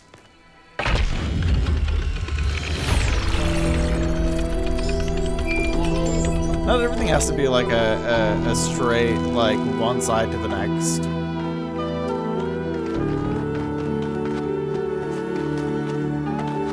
Sometimes you gotta take like a little bit of risk to get some reward. Oh no.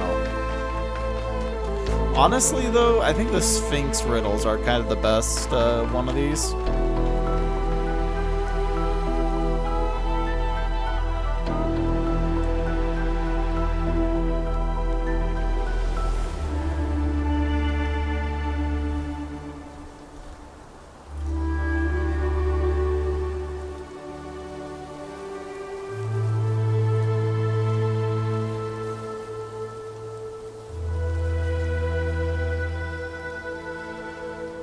Okay, so the top part's the tram line.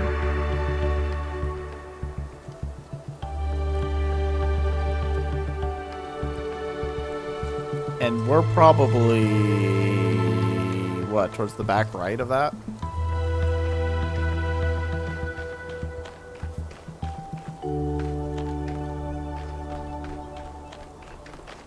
I might have to review that in a little while.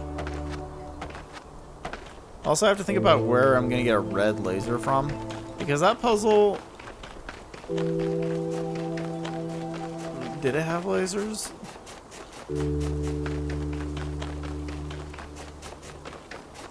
Eh.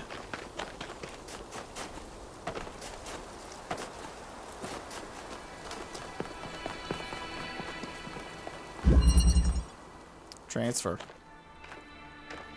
Yeah, this has lasers.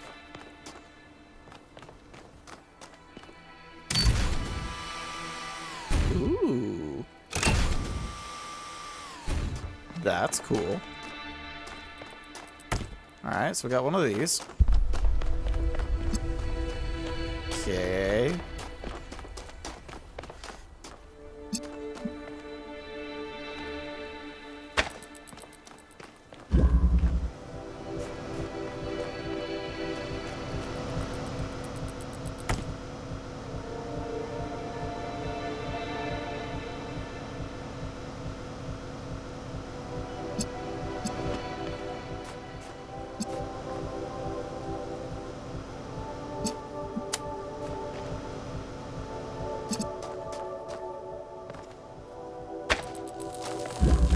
This should work, right? So then we take this here. Take that.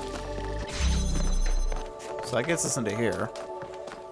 And we need one there. Cool thing about it is we can take the Gravitron now. Leave.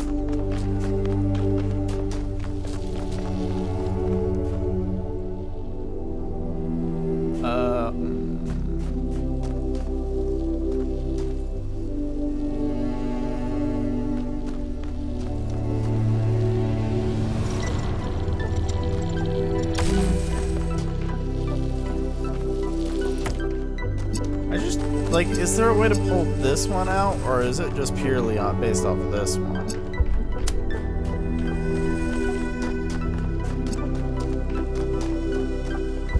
See, I can't even see that one from there.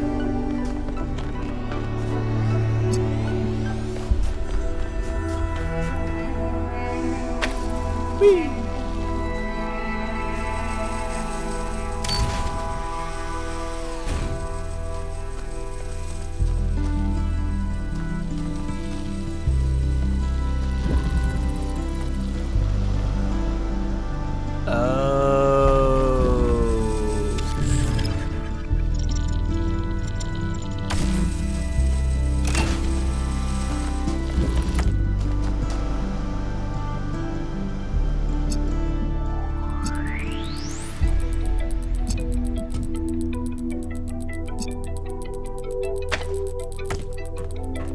Disengage.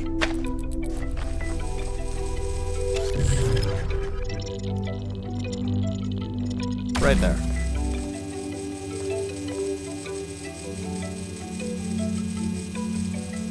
Maybe?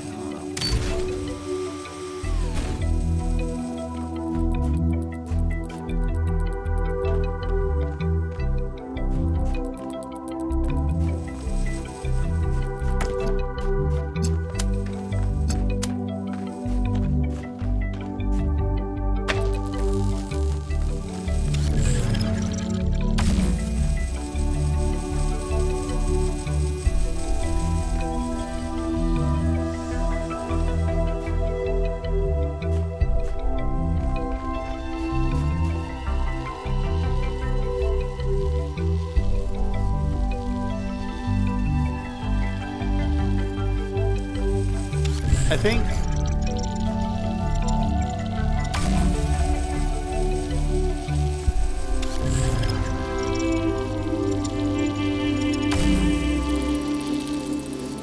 yeah.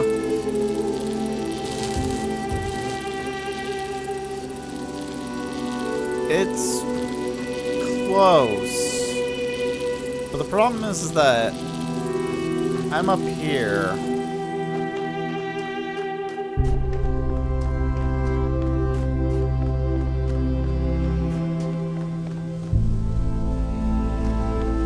And I can't get through.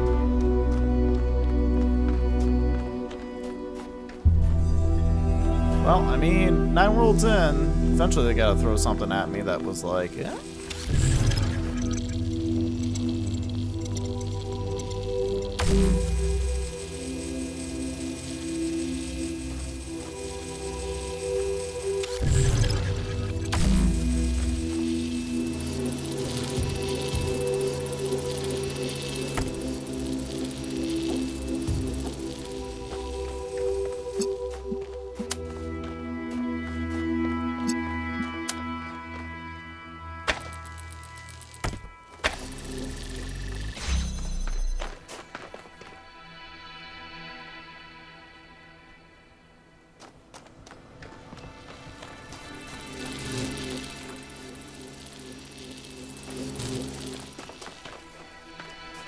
Maybe if we take this.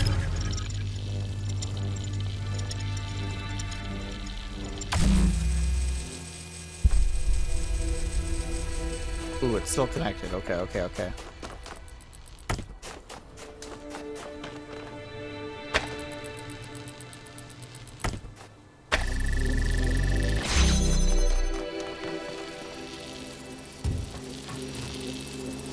Keep connections. Hehehe.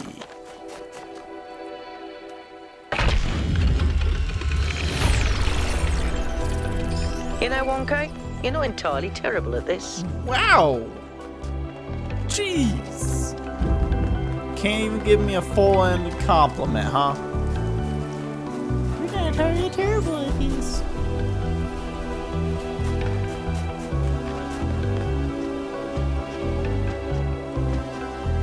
It's way too sunken. Like, there's no way you can get a red laser out of this comfortably. And I don't think Marie has one.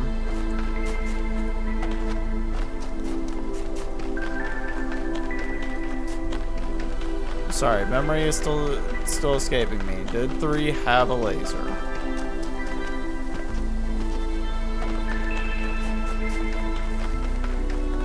I think this was just more like a gravity puzzle, wasn't it? Yeah. Puzzle blocks and things. No lasers.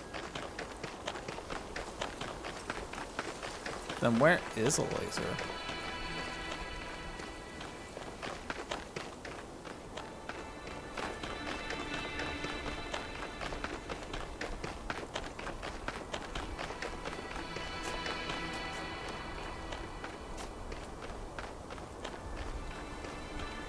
I mean, it's possible there's some kind of like hidden baloney outside, but like...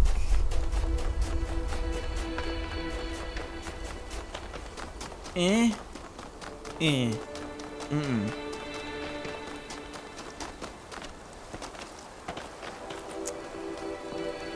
guess we'll just carry on for now.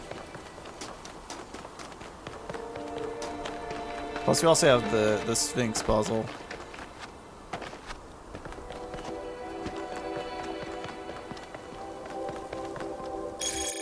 Which, if we take a look at this.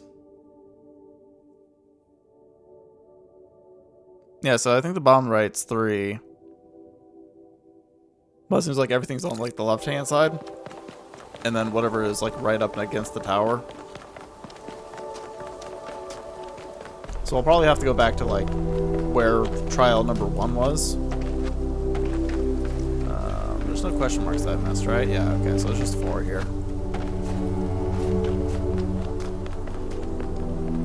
Do you think we could like snipe shot from here? The other.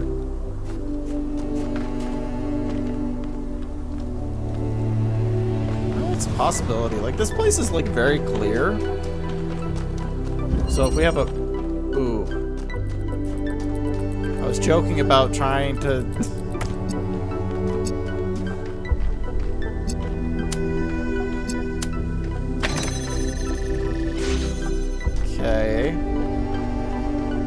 That's something.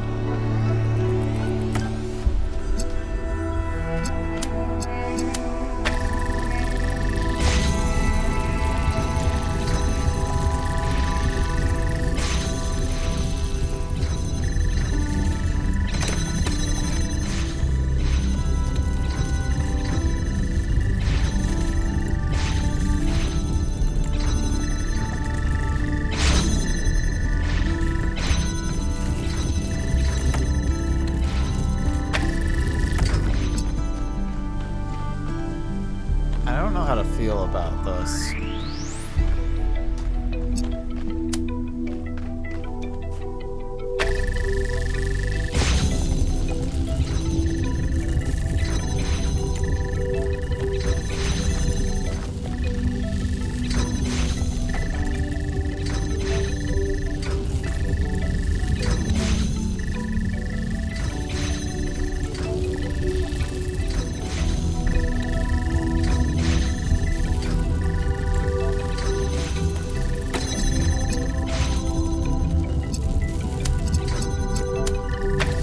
This should hopefully give me enough time to...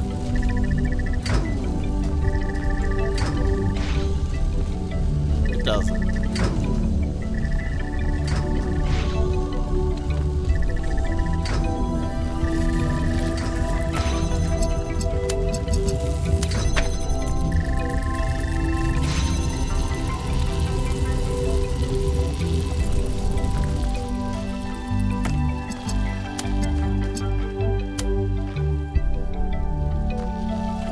Hold on, gotta... Ah!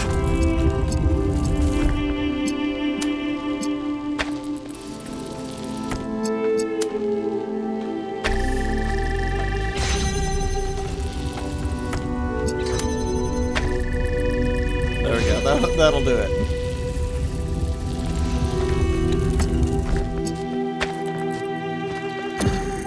Okay.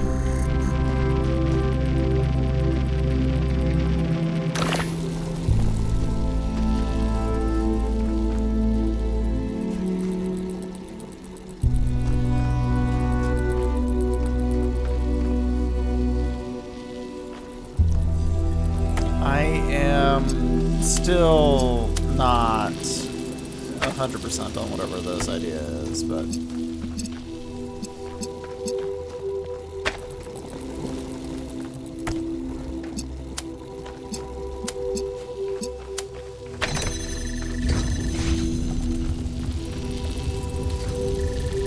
Well, that forked it.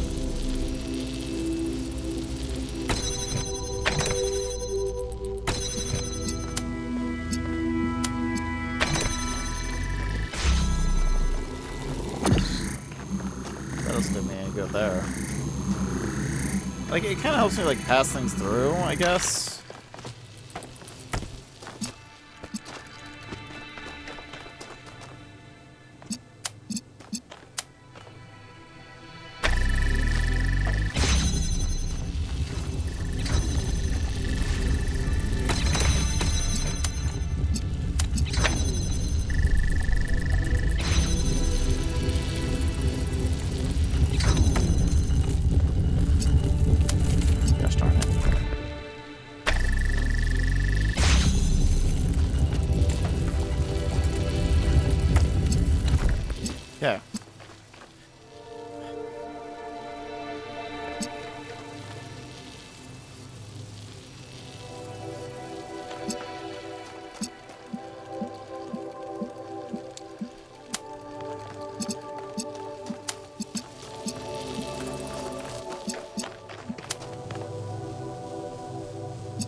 too far. Thank you.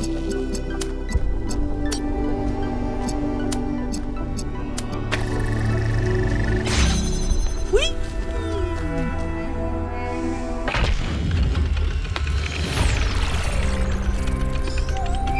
Just that moment of like,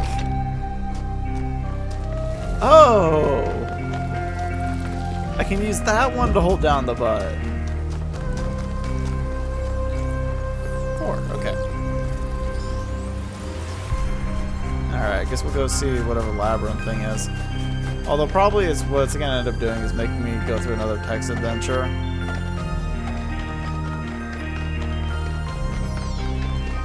We'll go see what the question mark is first.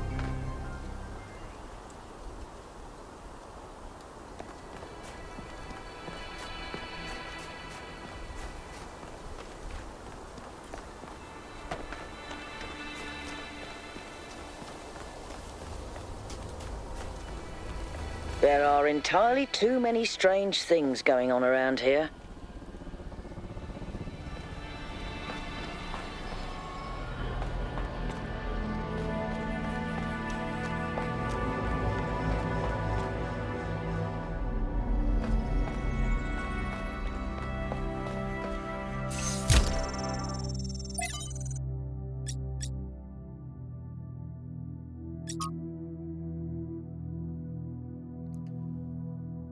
It came to pass in the 11th year, in the first day of the month, that the word of the Lord came unto me, saying, Son of man, because of Tyrus hath said against Jerusalem, Ha ha, she is broken.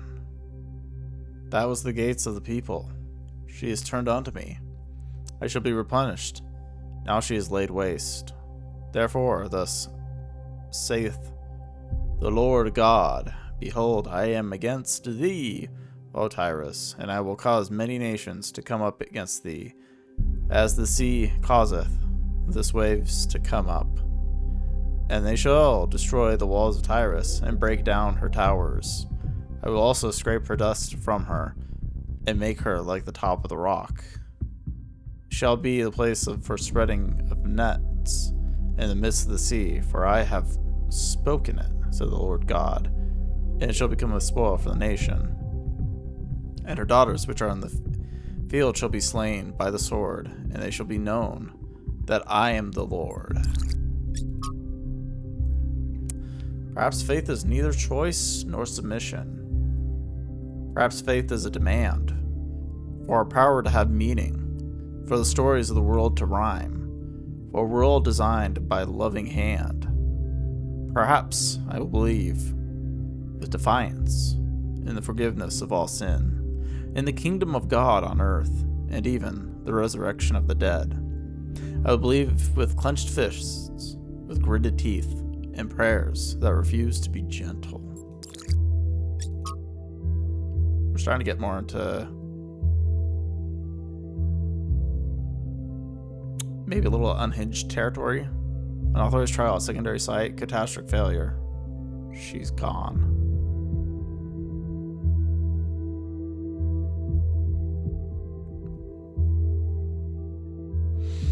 There's 2 she's in this story. And it's tragic either way.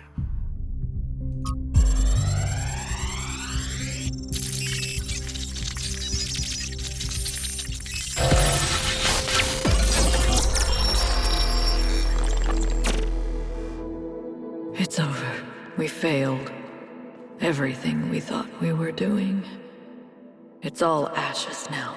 I don't think you really believe that. She's gone, Cornelius. She's gone because I failed her. She's gone because the machine that I built killed her. She was perfect. And now, she's nothing. I know you don't want to hear this. I know you want her to be perfect, to be blameless. But you didn't kill her, Athena. She killed herself. She killed herself because she was reckless, because she was naive, and frankly, because she was a little arrogant too. She was reckless because I filled her head with dreams. Dreams of the future. Of a better world. A world that nobody wants. No, it's not the dreams that killed her. It's that we brought her here. It's that we tried to build all this outside the city. We raised her without people, without society. The wilderness is for prophets, Athena, not for children. We should have stayed, fought for our ideas. It's too late now. It's too late.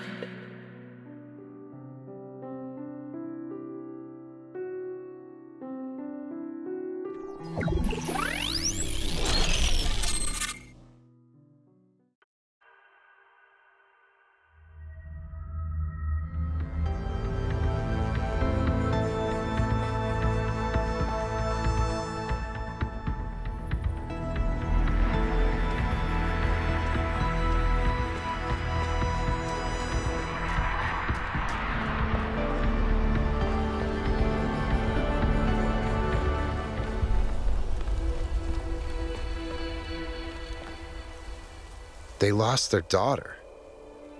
Right here in this ruin, Cornelius and Athena lost their daughter. Miranda's dead. So even the founder doesn't have perfect control over this technology. Even the founder makes mistakes. Byron was right in a way. We turned the founder into something she never was. She was never perfect. She was never infallible. No one is. Listen, I understand why you and Byron see so much hope in this technology. You want us to be better, to grow. But what if it all goes wrong? If even the founder couldn't get it right, what hope do we have? I'm just gonna say this here. A lot of people consider me intelligent, but let's be honest. We all make bloody mistakes, right? And there's a lot of people that do more than I do. There's some people who go on to be doctors. Other things, fantastic things, right? Everybody has their own cause and their own, method of doing things. You might have somebody who would be able to perfect this. Anyways. Who cares about that one? That's what we need to know more. Not really caring.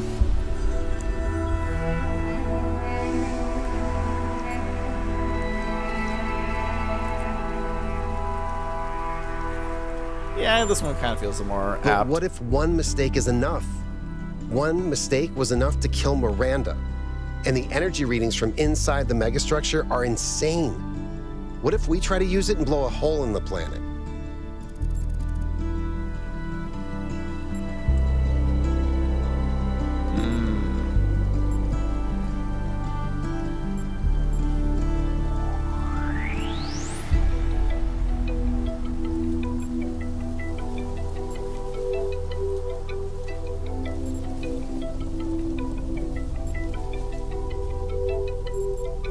I mean, he's not wrong.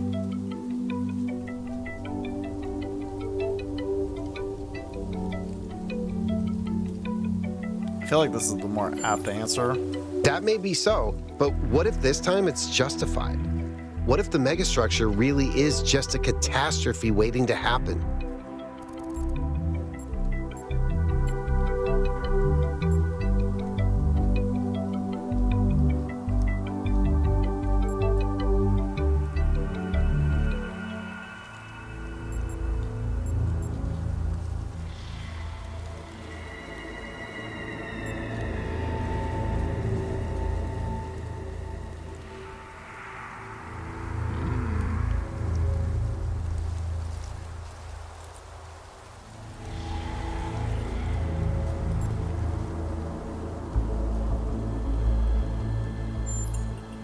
I do tend to get a bit obsessive. And you're right, nothing's really safe. Unless we choose to be sane. We don't need the megastructure to destroy ourselves. Anyway, thanks for talking to me.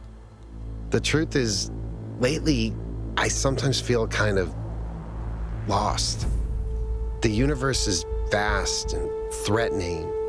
History is depressing, and I need something to hold on to. Something other than fear. I have to figure out what that is. I guess I'm just giving him a "you're welcome." Listen, you cute. It's all fair, like.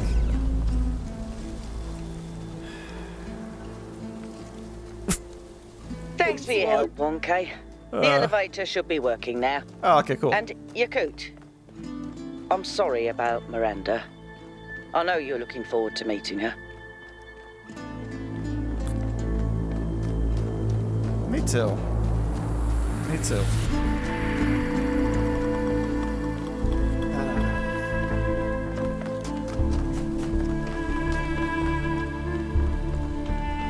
Like, man, they've made them seem more human than anything, which is absolute bonkers.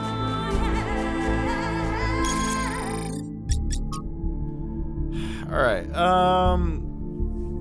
so we're looking at this one here. So the tram, and directly to the left is this, a star-shaped thing, and on one of the entryways... Is the star-shaped thing this one or that one, though? Guess we'll find out.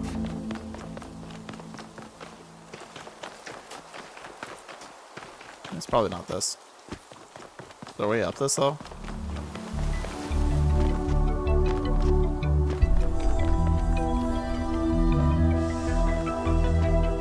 Is this the puzzle number one? Oh no, this is the golden door.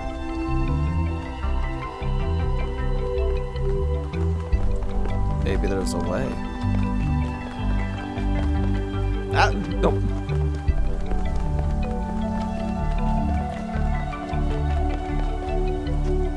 They probably won't. Well,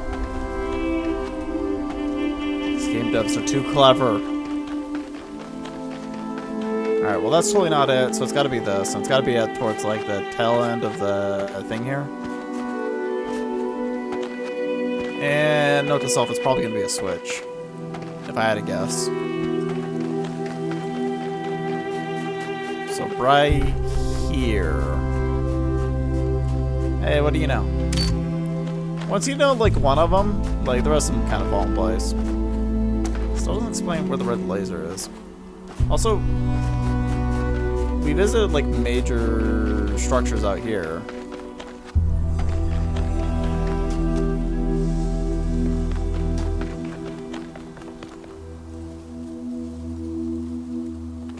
Oh! Okay. There's just stuff down there. That's lovely. Note to self. What it? Oh, it's probably this one. And it's on this side.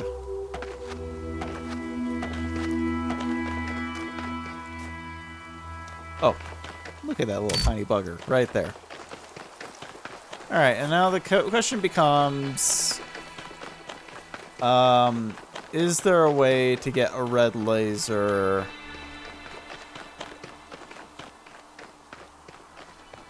I don't think there's anything, like, directly here.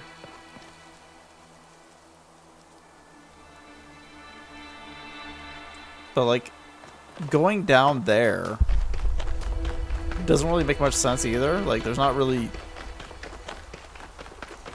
like, a good location.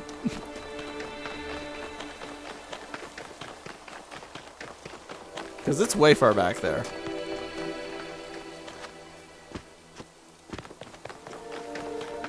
And I don't really see, like, a setup.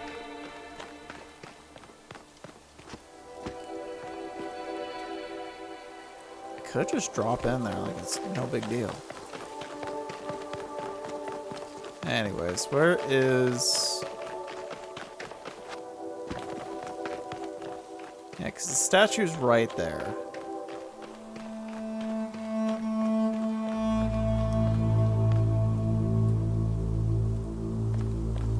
Yeah, there's no way. Like, the curvature is too much.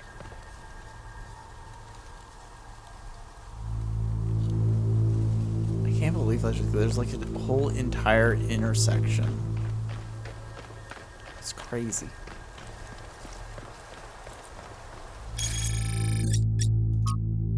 But there's like nothing else on this thing, right? Seems like there's only going to be like one more inner one, and that's about it. I guess we could take a look in here to see if there's something to send it to it. Because this logically is like the only one that makes sense. And it's not, it's this one.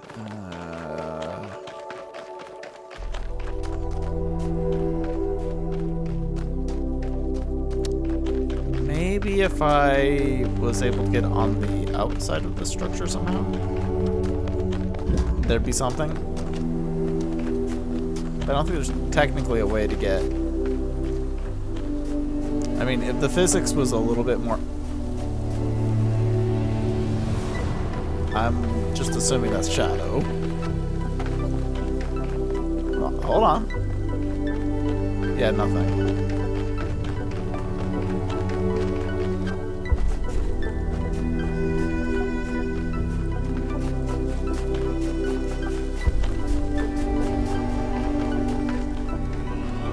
Still nothing. Like,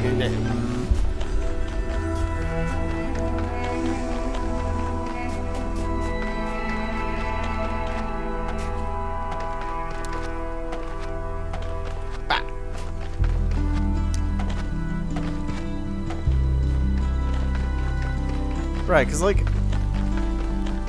once you start getting out too far away from, like, I know lasers can go long distances, but it doesn't really make much sense. Because, like, you're going to have to snipe this thing from super far away. Insane distances to even have a chance.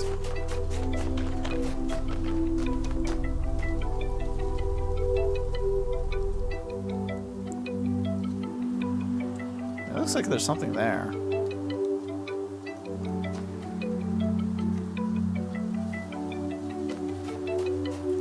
I mean, this one has kind of a clear-ish. Hold on. Binoculars, go. Whoop. Yeah, there's too much sunken in there. Behind the sink seems a little bit too much. Yeah, I guess let's go down first. A little too much analysis paralysis, I guess. Feels like it's been a long time since I've used a phrase like that.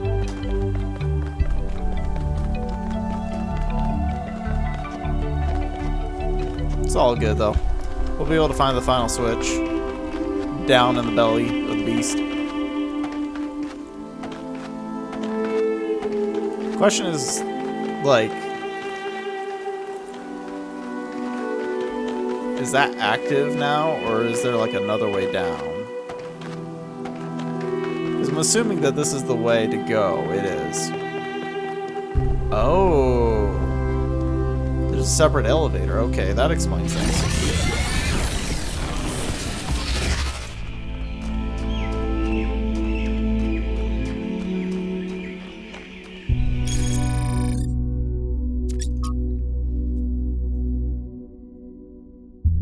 So it's in the back right corner.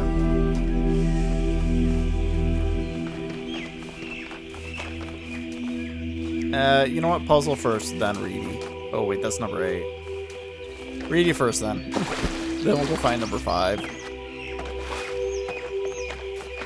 Also, who knows? Maybe this will just be a thing from Lithodocker. It is. I miss Trevor, though. Can I get more Trevor? There is a kind of peace logs? here in the desert. A perfect silence. This is a dead place. More dead than almost anywhere else on Earth. If the ground could have a personality, it would be malevolent. But as I said before, all this in some sense does not exist at all. It does not hate us. It is simply the opposite of everything that life requires.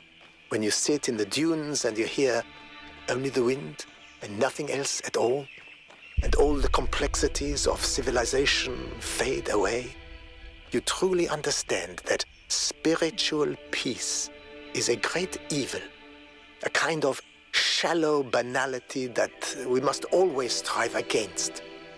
It is spiritual excitement and enthusiasm which sustain our humanity. Spiritual peace is a vile and cowardly surrender to oblivion. Listen, humanity has built themselves in many places where they shouldn't be, to be honest. Like, you know, most colonies would be building around, like, lakes, rivers, and stuff like that to, you know, have water and sustenance, and this one's weird. I feel weird about this one. What is this?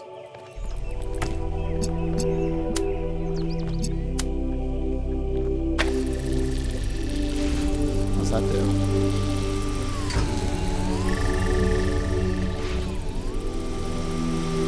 Sure, why not?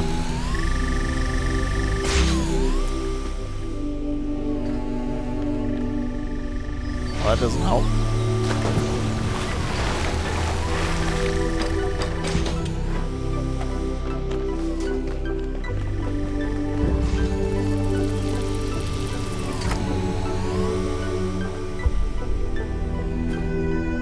There we go.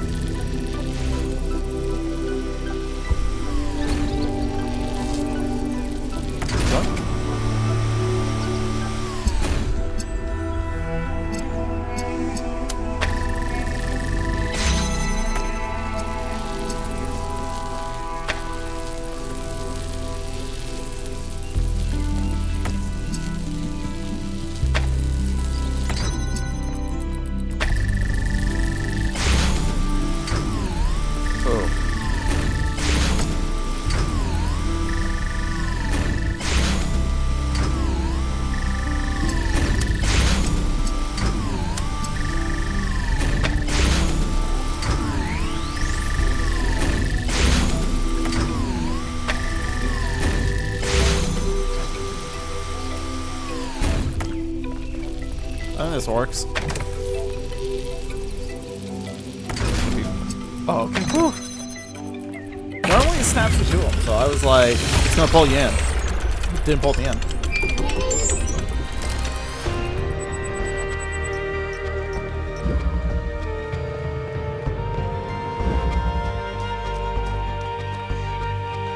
Alright. Oops, there's another hand. Oh, I found a switch, by the way. Is that the switch I need to flip, though, or it's Trevor? From selected archive documents, D to 5. Ooh. The dodo, extinct because of Homo sapiens. Fair. Stellar's sea cow, extinct because of Homo sapiens. Fair. The Labrador duck, extinct because of Homo sapiens. The Rocky Mountain locust. Who needs locusts? The thylacine. The deepwater cisco. The golden toad. The northern white rhinoceros. The splendid poison frog. The Amur leopard. Literally every last orangutan. Homo sapiens. What do you think will happen to them? It's time to end this madness. I'm thinking, given the pattern of the list extinct of because of Homo sapiens, extinct because of Homo sapiens makes the most list, or makes the most sense. A shameful list, and yet we are the only species that would ever make such a list and feel bad about it, because extinction is normal in nature, a common side effect of evolution. Exactly. What I want you to think about is this. Is natural extinction less tragic? Should we be less opposed to it? Where is the difference, if there is one at all? I mean, technically no and technically yes. It's kind of a hard thing because we are very subconscious people. Man, this sucks. It's one thing hearing about the symptoms, it is another totally to experience them. I feel like an insect trapped in resin, slowly congealing. I can keep working for a while, though. There's still a bunch of critical tasks. I don't know what I'll do when I'm done. A lot of people have gone home, but Alexandra's still here. I don't think she's left even once, not even when her best friend died. We chatted a bit yesterday. She likes peanut ice cream. Not pistachio. Peanut. Well, at least we can agree that strawberry is an abomination. Excuse me? Strawberry? One of the greatest flavors. I guess this is the only switch though.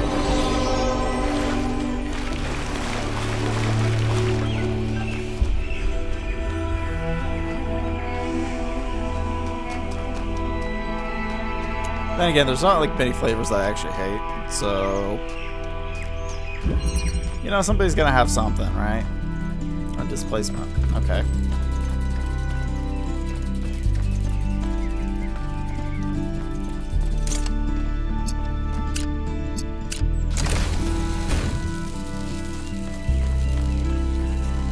Okay. That's interesting.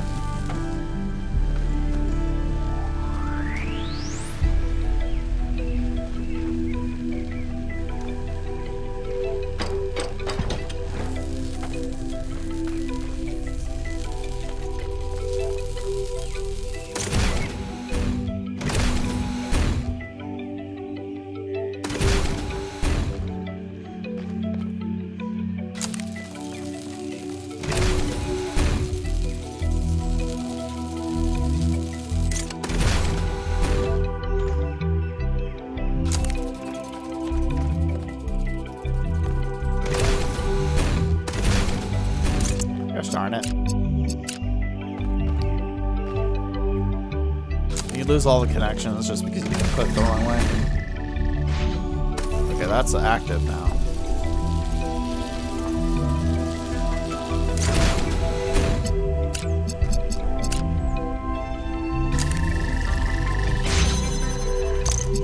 Okay.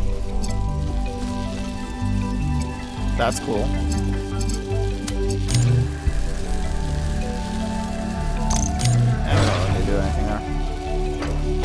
Or I guess, you know, that can work. Hold on. Oh yeah, this ain't good.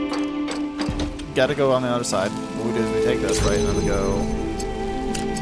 that. And so then when we do this...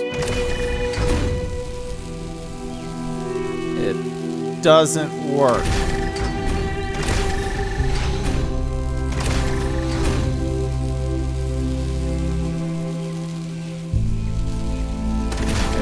On the opposite side of that thing. Hold on.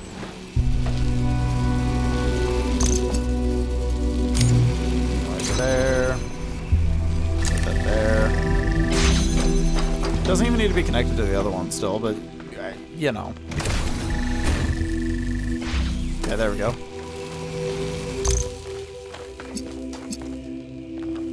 Oh, well, I mean, what am I doing?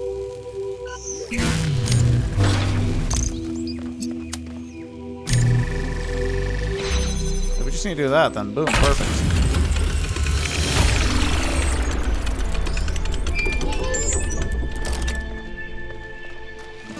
Having a friend like Byron is a rare blessing. Someone who listens to you, who disagrees, but still appreciates your thoughts. The more we explore this island, the more convinced I become that he was wrong. And the megastructure is a threat to all of us. But without people like him, I'm not sure New Jerusalem is worth saving. I mean, technically he can be wrong. Like, I'm not gonna throw that out there that he's correct. But speaking at a deeper level, maybe the megastructure is a threat in the opposite direction, right? Like, it's a threat now, and if we don't do something, well, boom, we're gonna be done for. Above. Whee! Oh. Another tower kind of puzzle.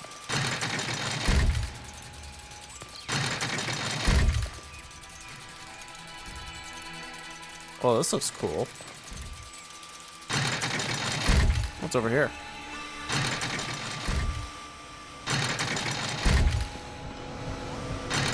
I don't know how to feel about that laser doing something. What the? This is like 3 stories of puzzle solving. There's nothing there. There's this. But does taking it do anything for me? It doesn't. Ow.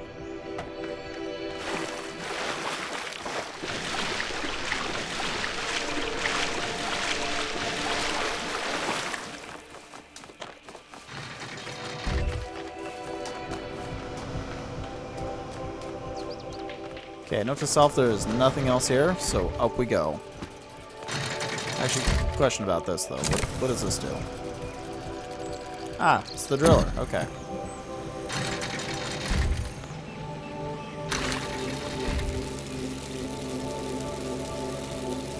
Okay.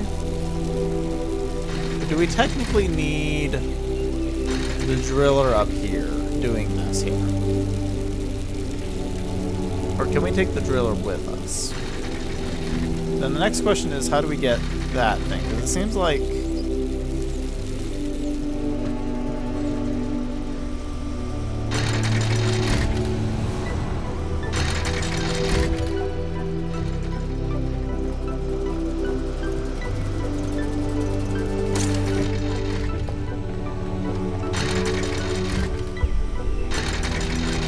we're just gonna play around and find out.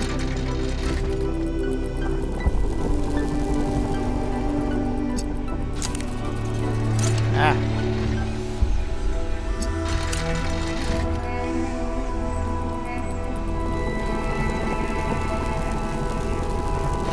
Yeah, but that doesn't put it in any kind of good spot.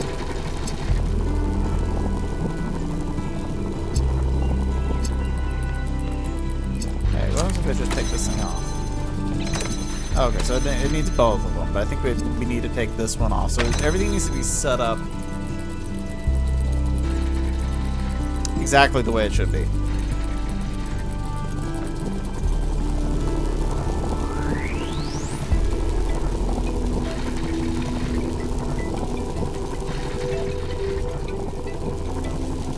Got problems. Several problems.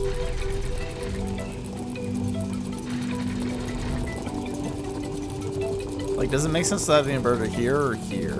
Actually, no, they're both acting as the same thing, so it doesn't really matter as much about what location they're at. The problem is...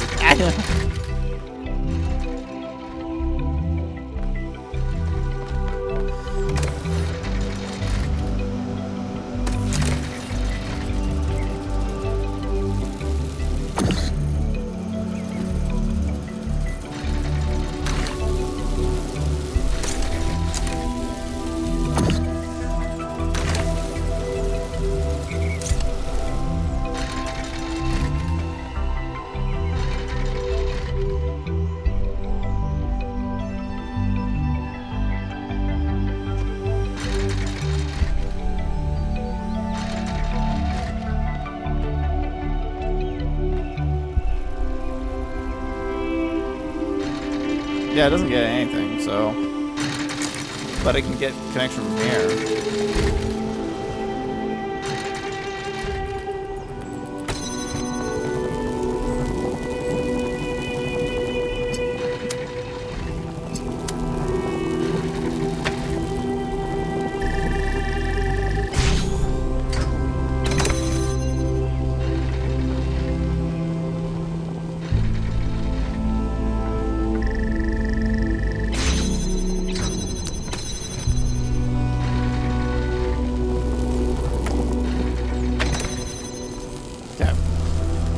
I got it. I just need the driller to be on this side. Because I think this works fine. Gives me enough of a window to do what I need to do. Thanks. I'll wait here for you.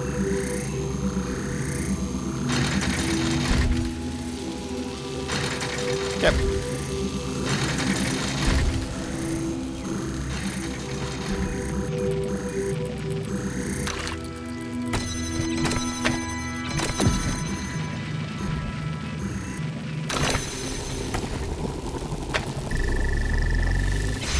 Whoop.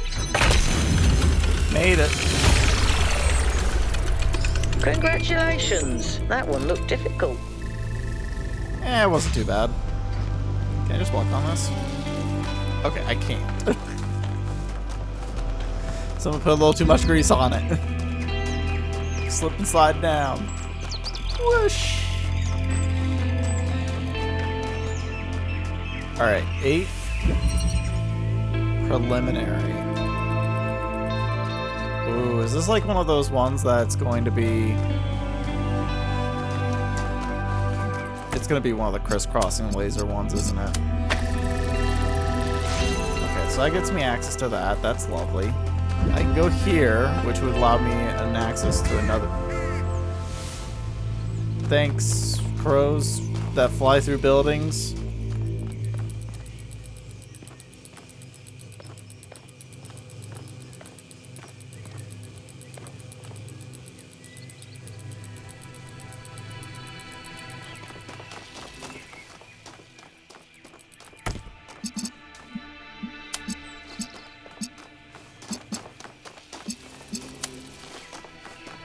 I know what you're thinking, and the idea is I don't want to be stuck, so we do this, right?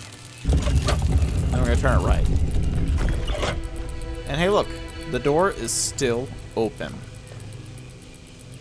Does this help me though?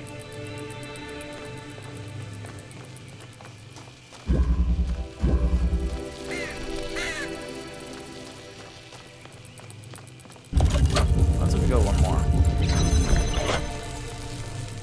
Yeah.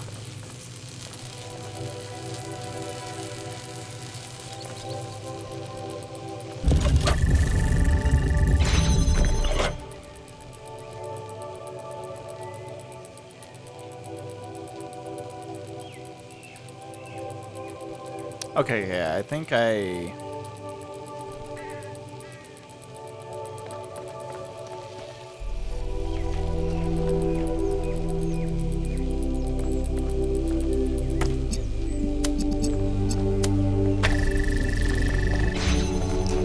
get the premise.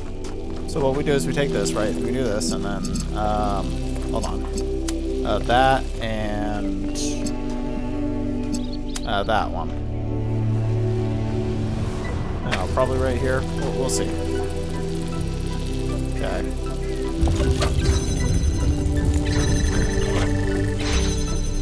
Okay, so that's got me all the way here. That's good. Oh, right, that... you stay in here.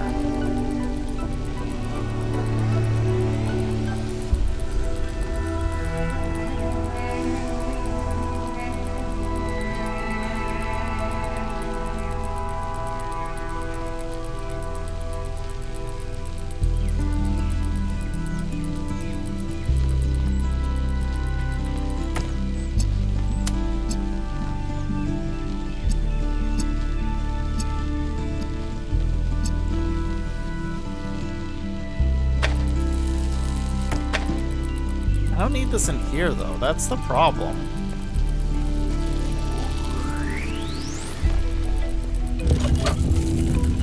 It still works like this, right? Yeah. No! No! Derotate it. Ooh. No, don't like this.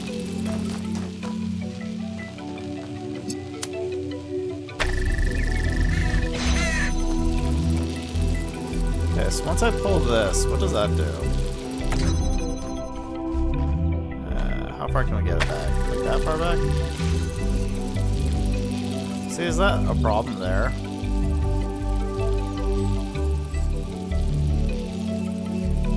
Yeah, I think that's a problem.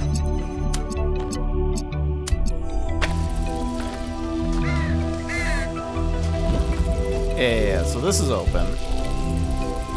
Still. Which is good.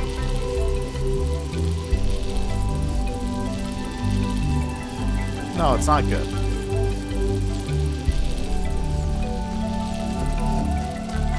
So I do need this one here. To be connected to that one too. So that I can take this one out. Connect to that one and that one.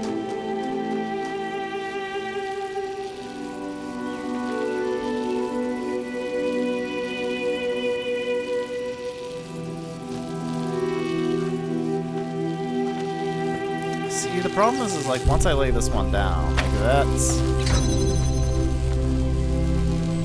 the problem.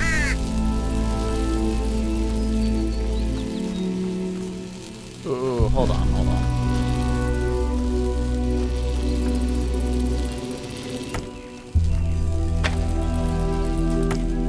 little bit closer. Yes. And then we want to rotate it that way, right?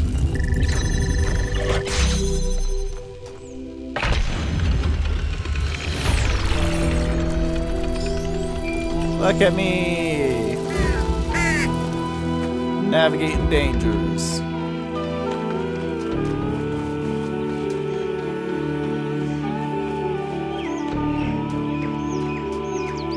That went smoothly.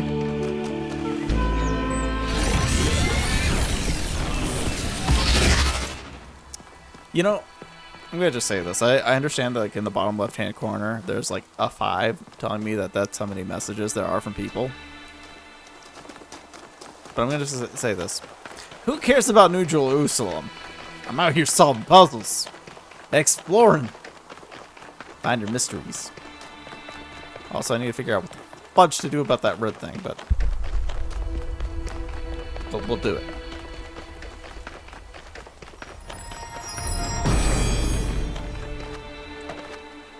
If the answers of philosophy are true, why has no philosopher changed the world? What do you mean?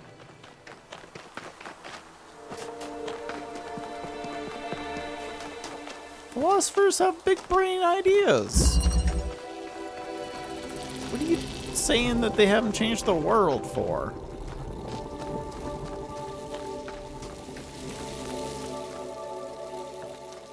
Okay, so I can ruin a lot of things here, but the problem is then... Is the thing accessible, right?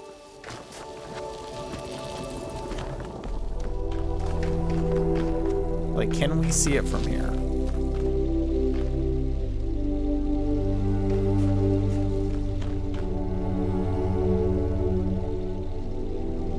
That's a Sphinx. Like, I don't even think it's like visible from inside.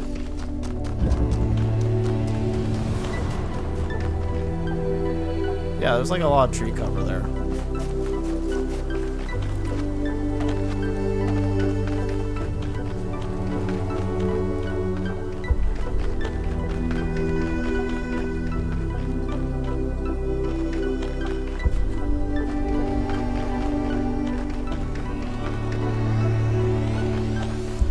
Listen, there's just gonna be like some accumulator just out in the wild somewhere.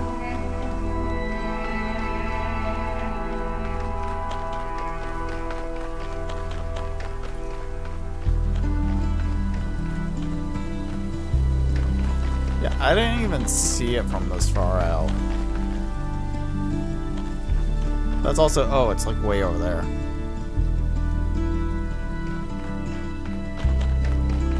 And it's facing directly here, so that kind of throws that one out of the equation at all.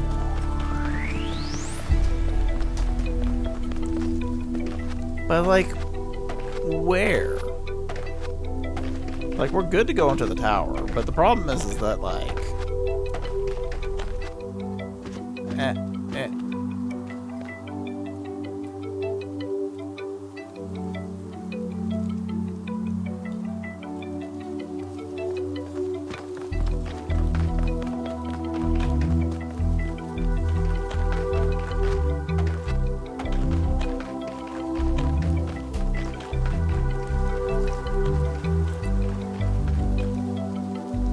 this angle still works.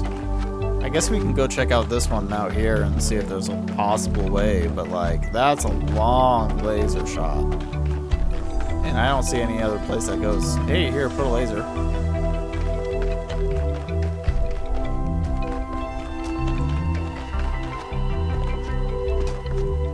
So part of the question is, how do you get laser over there?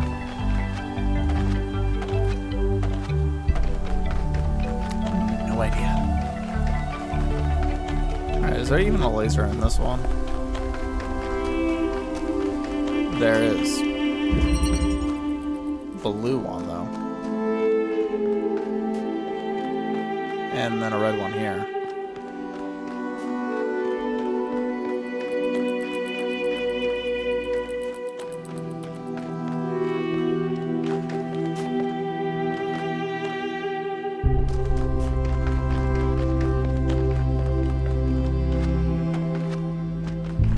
There's no flipping way. It's way too far out there.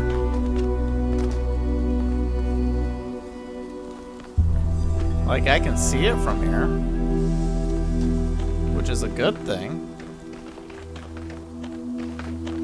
But, like, this is shoved way so far back, like, you would need one place, like, right here at the doorway. Then you'd have a chance at it. Every other place, though? Nope. Nooks and crannies don't work here. I guess I should check real quick. Yeah, there's nothing. I was hoping maybe there'd be like some kind of like little doorway or something, you know. I'll do this one more time so we just get out quicker. Nothing. What is that? Oh, that's a hand thing. Never mind.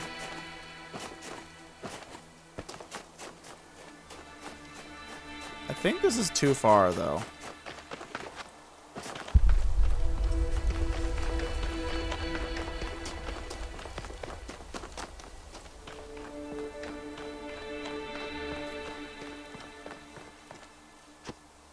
Well, yeah, now I don't even see it from here. Although it's granted it's covered by trees, but... eh. Alright, so maybe there's another thing here. Scour. Scour. Does it say connect anywhere?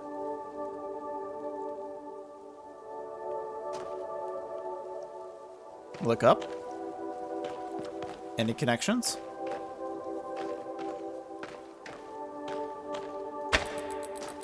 Nothing. Flat nothing.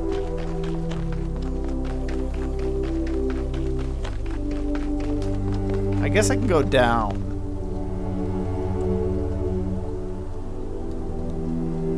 See if there's anything I'm missing. Do you think this is gonna be okay?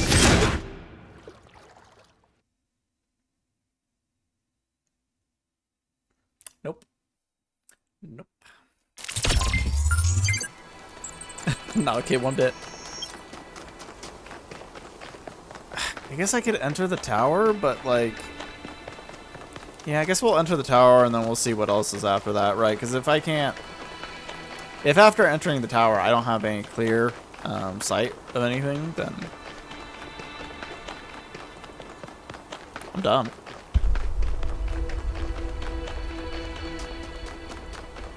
Or I...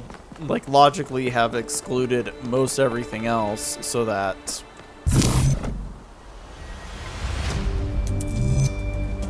that makes sense. Okay, that doesn't make sense because then this thing needs to go out further.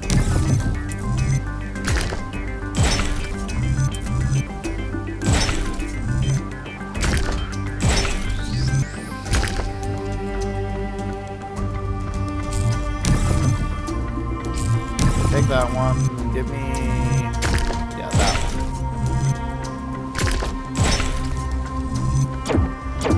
What do you mean it's perfect? It lines up.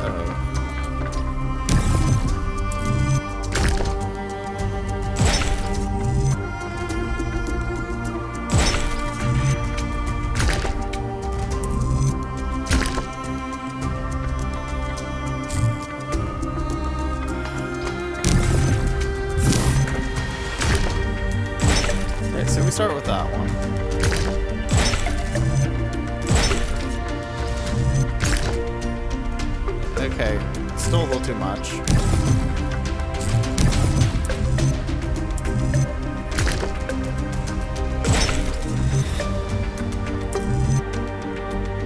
That's not gonna work.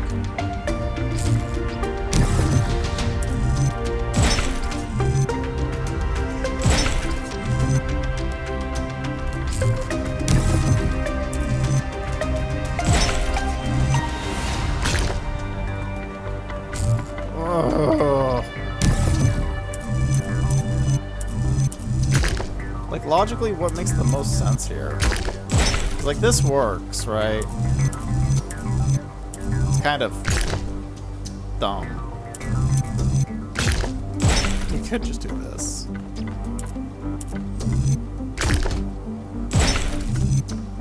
Yeah, see, that doesn't... This doesn't work too much.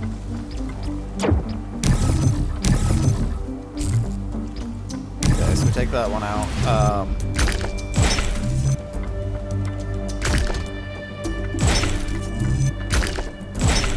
Woo! Finally.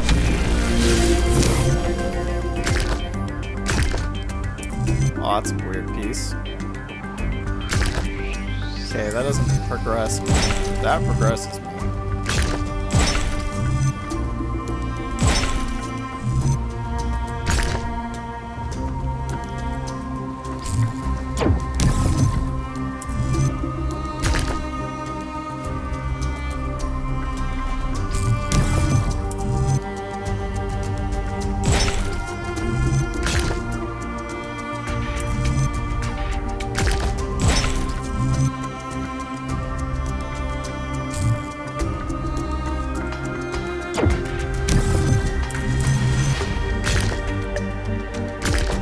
Sure, we'll do that.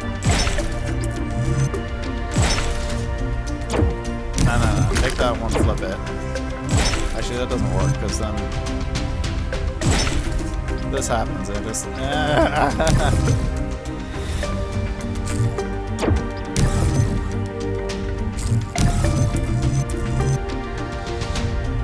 See, like, the thing about it is, like, this one that sends it back, there's, like, no recovery from it. So either we gotta start with one of these.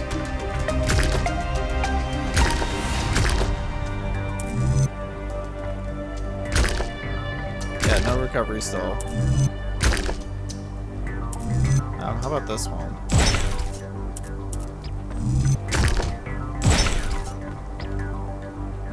Maybe if it was flipped the other way. So like this one would do this instead.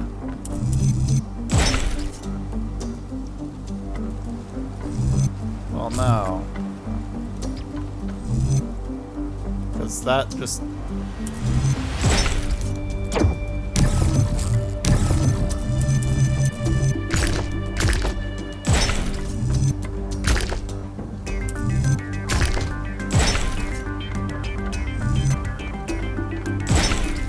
Hey, listen, I can just walk out of it, it's fine.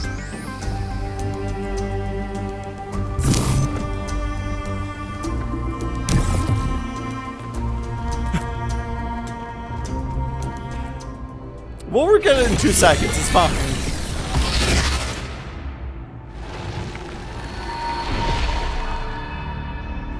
Prometheus was bound for many years, his torment seemingly eternal, until one day, Zeus commanded his son, the great hero Heracles, to free the Titan from the rock.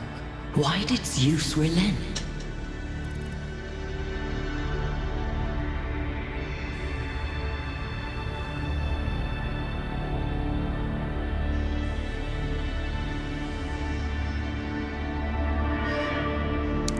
Huh.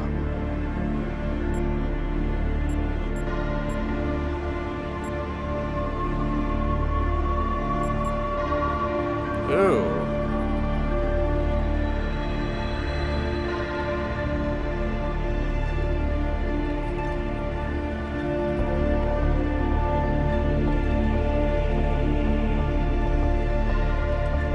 I don't know enough about... Like, I mean, I know kind of the gist of Hercules' lore, but, like, does the first one even make sense in the context of it? And by lore, I mean, you know, story, history, mythologic. Because I don't think Zeus would recognize it because it's been wrong. That doesn't sound like Zeus in a standard sense. And this feels like I'm pushing on my own ideologies, or like you're trying to push your own ideologies. So I guess the first one is helping those you love more important than justice. Ooh, justice is vague. A foolish answer, honest and unconsidered. I hope you find the wisdom in it. Thank you. A time of dreams is at hand, creature of clay. To save your friend, you must do as Heracles did. But what will follow, none can see. Oh, Heracles, not Oh gosh, I'm even less familiar with Heracles. Reading moments. Hey, look. Nice purple laser. Well, at least this part is consistent. The megastructure is opening again. That's nice. All right, everyone. Assemble at the VTOL as soon as possible. Melville, keep an eye on the energy readings, please.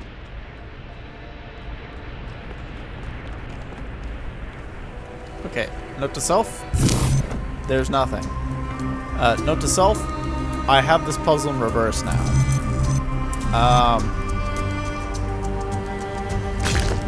Again, this still seems dumb, so no thanks. Is there any way I could use it to my advantage, though?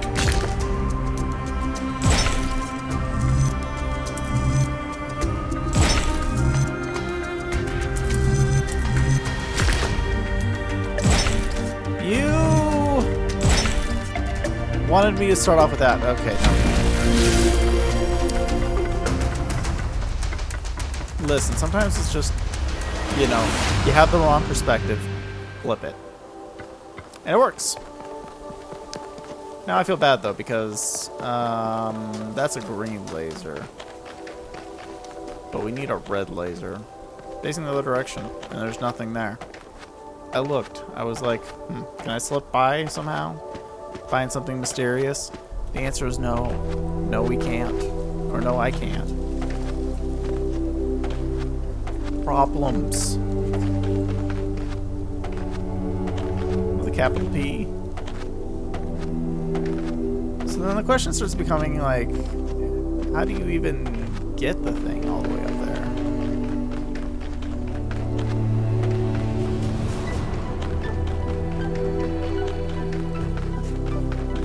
Because this one seems the most obtuse out of like all the other ones.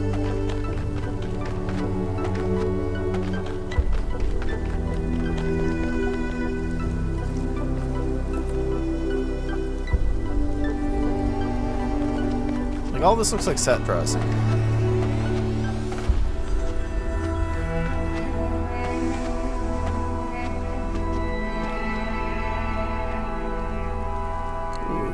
Jump that. Yeah, you can also get over there.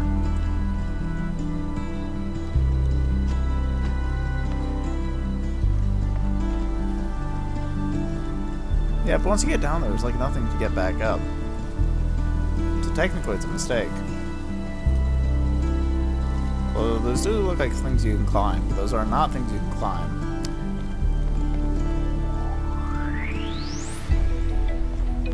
I'm just seriously confused because there's like none. Unless I am absolutely blind as to something that's in here, which is possible. Not logically speaking. It's possible there's something in here.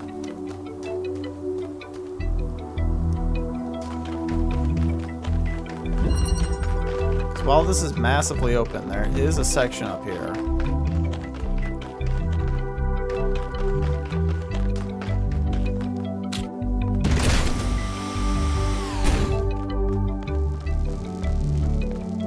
And see, like perfect bird's eye view of the thing.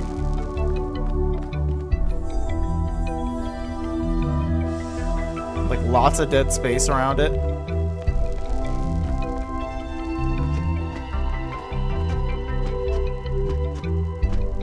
Question is like, is there a way to get on the outside of this?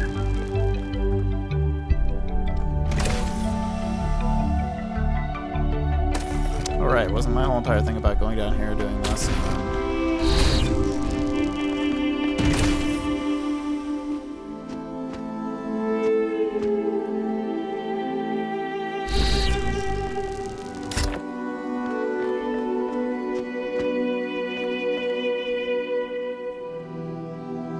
There is nothing.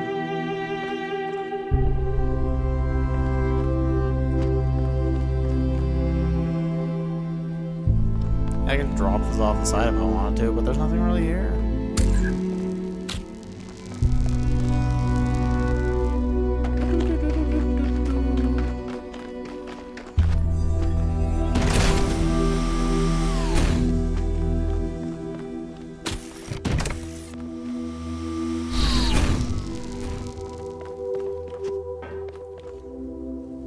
Right, so this is the problem solved.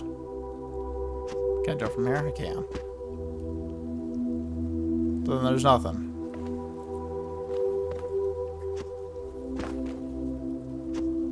Ooh. Ooh.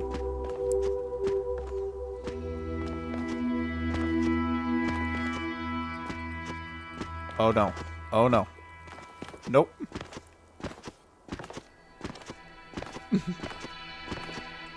Possible. Oh, hold on. We get back up here. Okay.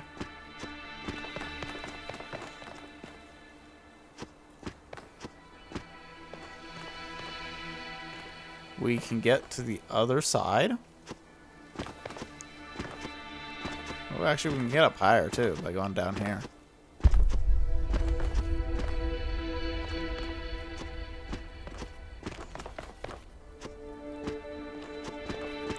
Yes. I think we could totally do this.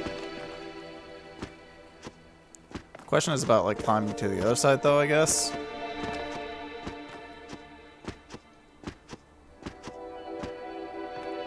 I mean, this is cool and all. But I A, don't see a laser.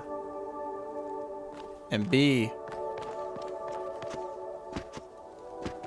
well, I mean, I guess the laser is the most important part.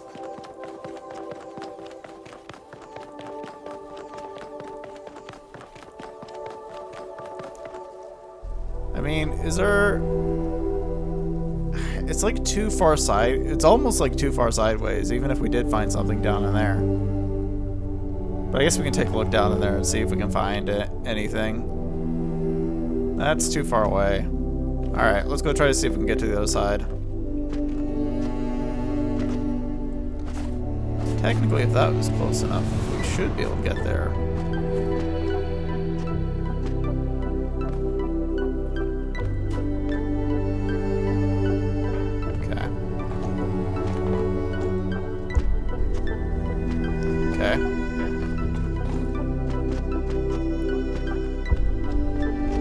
Right, so we're here now.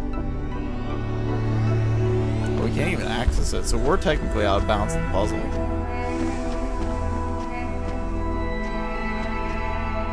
Which means that quite a bit of things.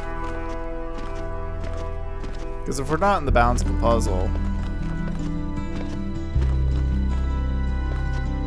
there's like very few interactivity things that can be done. Okay, we're finally up.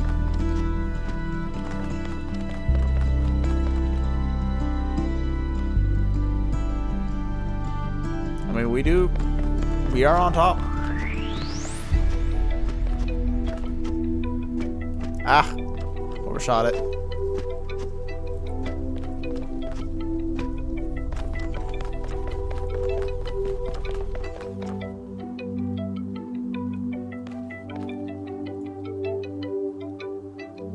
There's nothing. Like, I am absolutely just on top of this for no reason.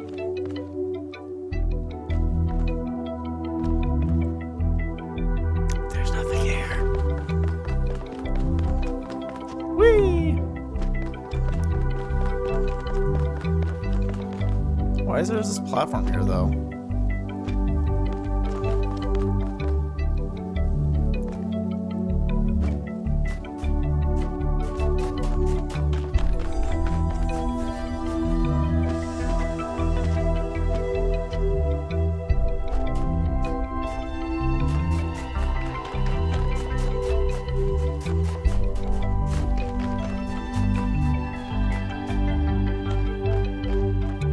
thanks for the architecture.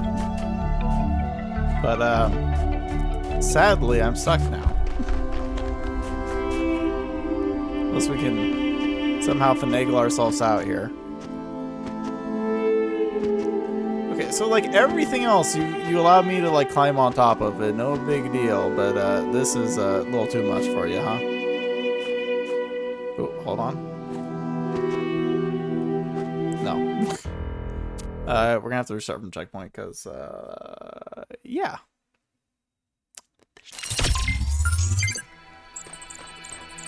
Ah, dismantling. Okay, yeah. Alright, so I can guess we can try the blue triangle puzzle out here then. Because obviously nothing in there works. But we're gonna need to like get really far out to try to actually see if we can actually send anything over to the statue.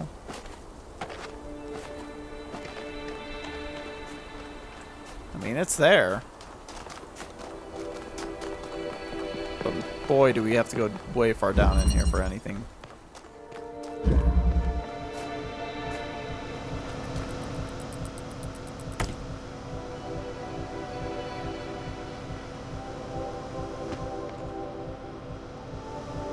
Yeah, I just don't think it's possible.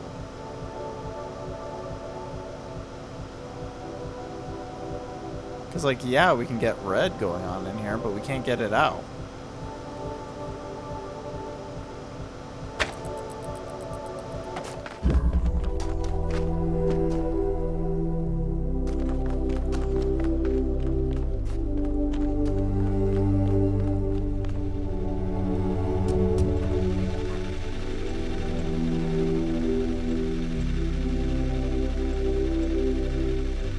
Yeah, I can't see anything. So unless we can get like out on the upper ridge over there, I don't really see any point.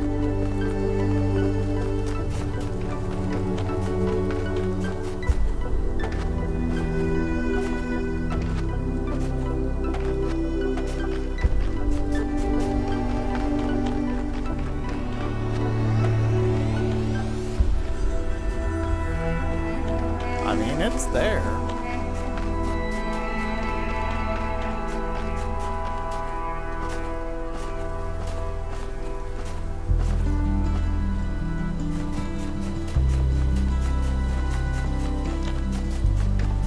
Part of me is just like, I think I'm missing something. Well, not that I'm missing something, but like, it's totally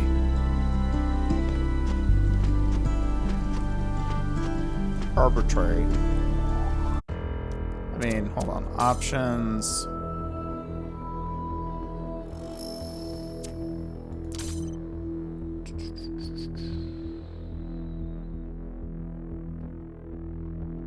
How far back can we make this thing go?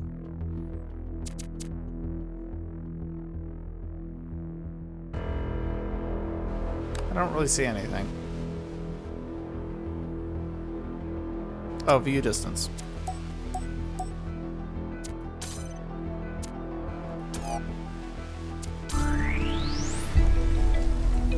How bad do you think this... Oh, see, that barely changed anything to the game. Now we should be able to see it from furthest away, though. The auto detect was just saying near. Kind of stink.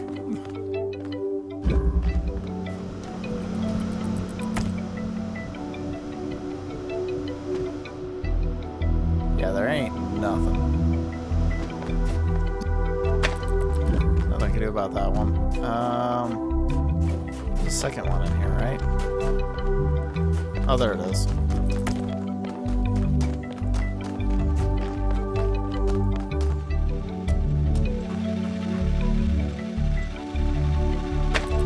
Yep, nothing.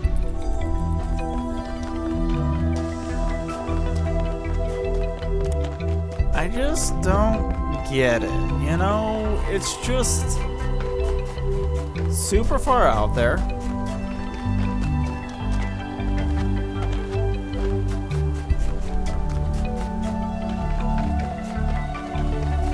And there is nothing around.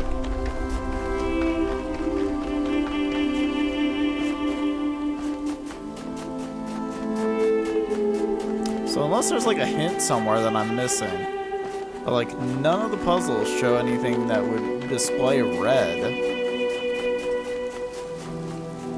for being able to get it up here.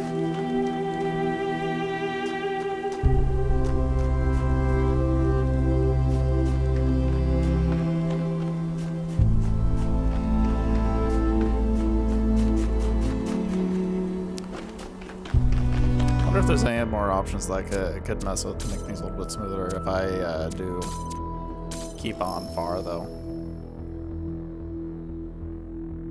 Wait, colorblind strength. Oh, right, I don't have colorblind mode off, so that thing doesn't really do anything. That's fine. Custom's good.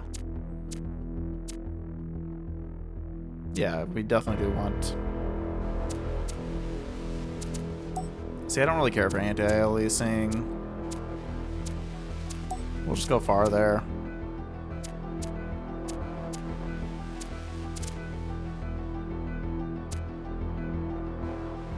Yeah, that seems fine.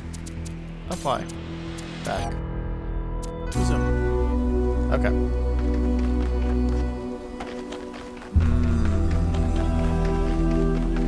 Does look a little more jaggedy, I guess.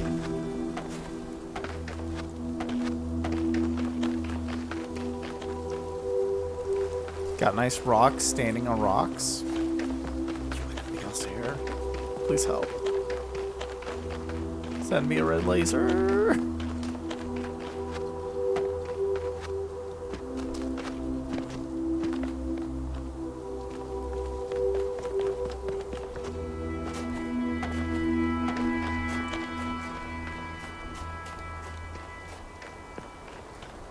There's no way over though, right? Like that couldn't be one. You know what? At this point, I'm willing to try anything, even if it seems like a ridiculously dumb idea. Because that didn't work.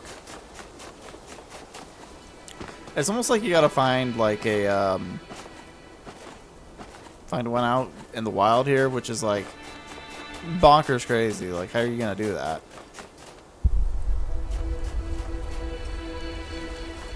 Yeah, there's no way. I mean, you can kind of see it. I think.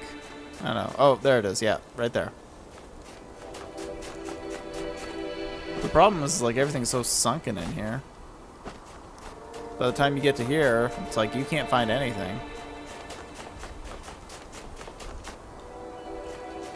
Maybe if there was, like, one at the top of the tower. That'd be crazy. Does this one even have one, though? Does it have a laser? Any laser? Laser? It does.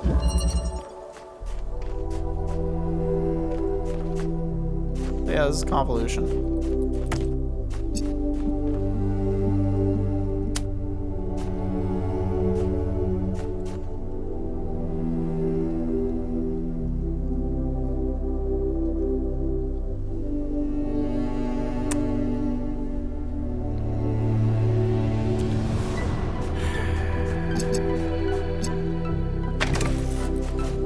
There she goes. Stay there for now.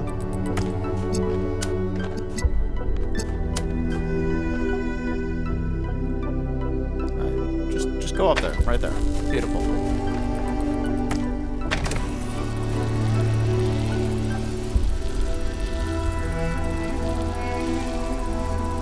All right, that did something. Guess I'm gonna check the tower to see if there's more of those. There's probably like a red one on the other side or something.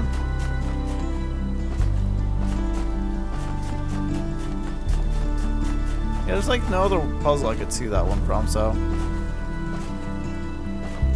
But that's probably where our red laser is gonna be at. Maybe.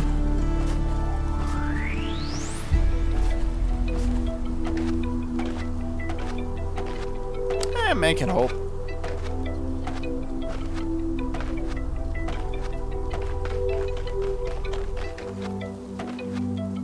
I guess, though, if there's one on one side, there's going to be one on the other, huh?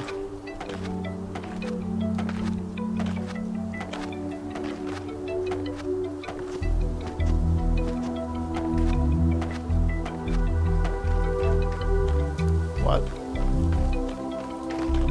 Well, now I'm just confused.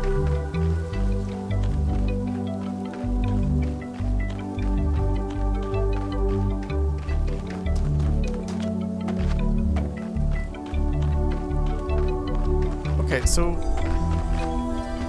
maybe there's something else up there then?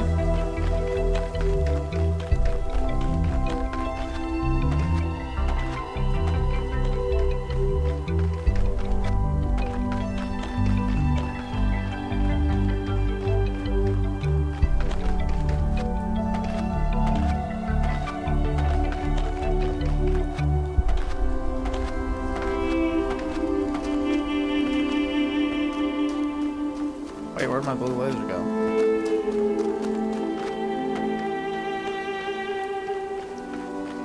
Oh, it's there. It's just very light.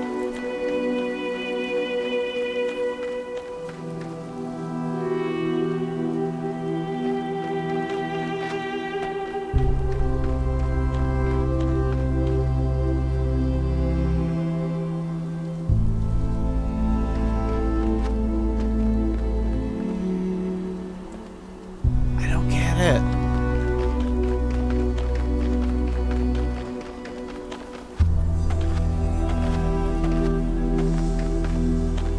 So, like, we did it. Does that change something in here? Did it change something somewhere? But then why would it change something arbitrarily somewhere else, huh? Please. Alright, we're in here.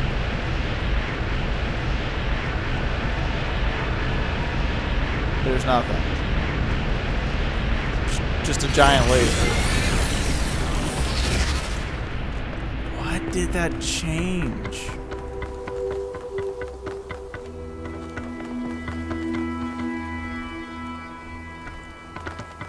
And I'm not colorblind, so that's definitely blue up there. Anything down here?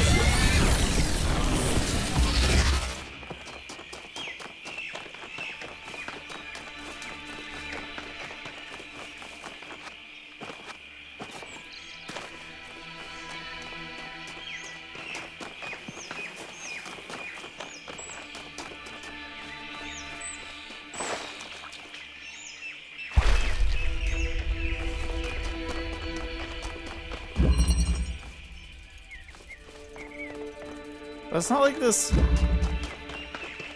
Like. Okay, I don't think I need to be down here. In fact, being down here probably resets the upper levels because we didn't, like, leave the area at all.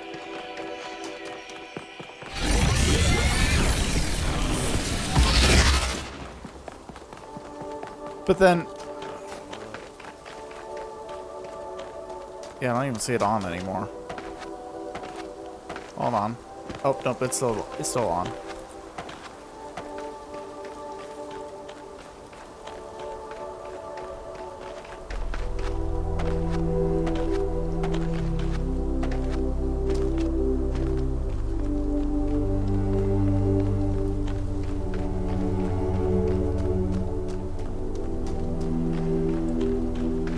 What did that do?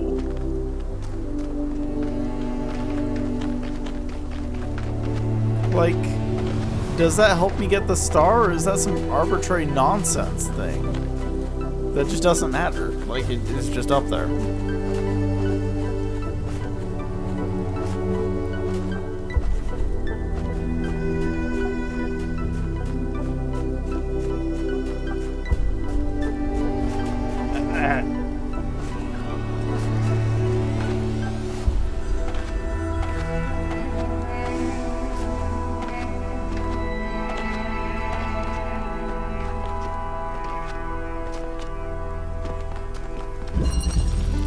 Hold on, keep connections. Yeah, no, it's definitely blue.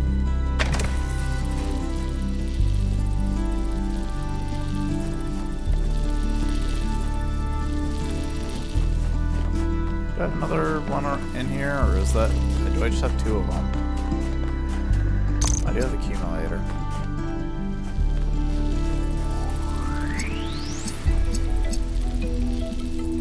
You... Okay. Cute.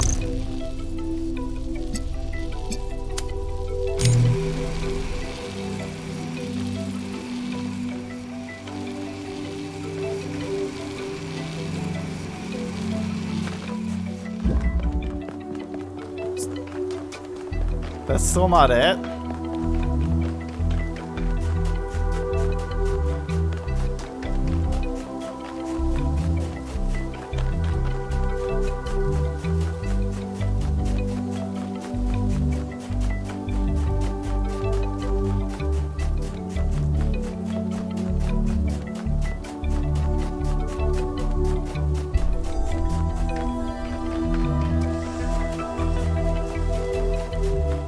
What do you mean this still isn't it?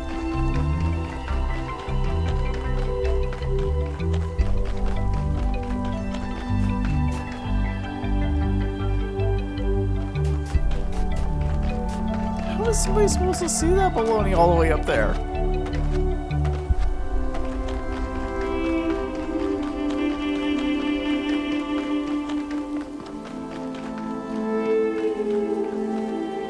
Still doesn't like divert it all the way to the thing, which is kind of hilarious.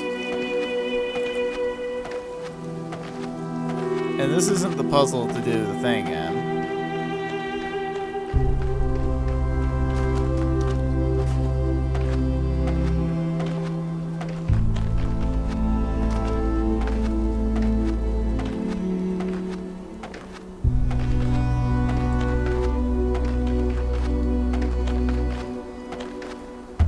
Okay, but like I looked over every one of these and I never found anything that's like never pointing in the right direction.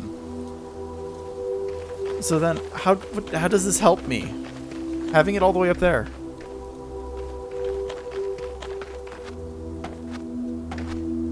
How does this help?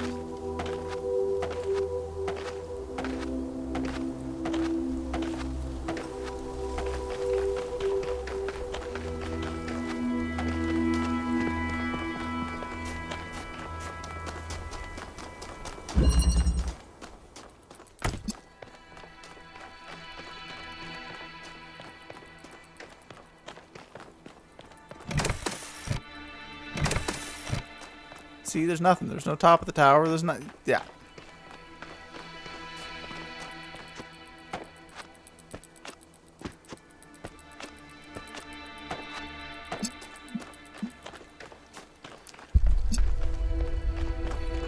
Take it with me!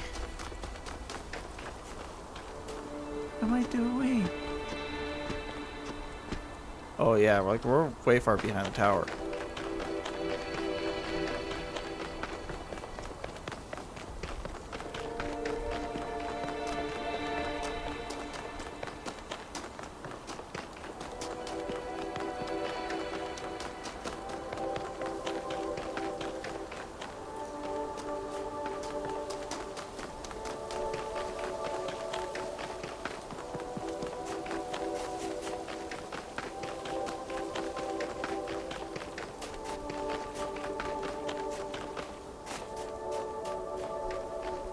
I mean, that's cool and all. It's up there.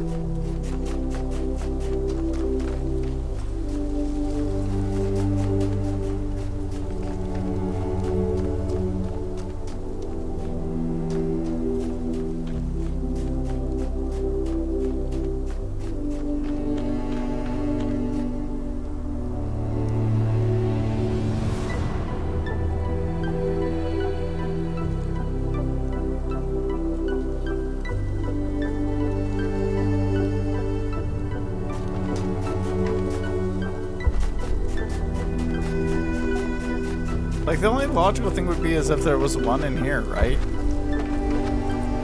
But there's not.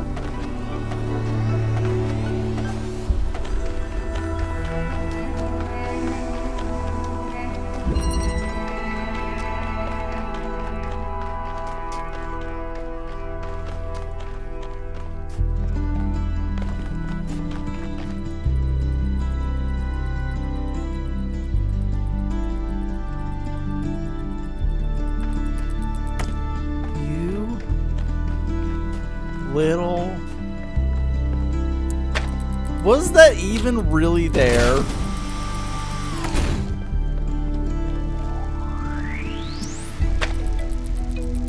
No.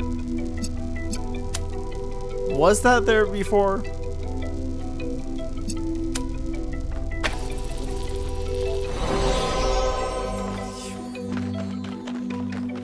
I swear, if this did like the whole entire thing where that...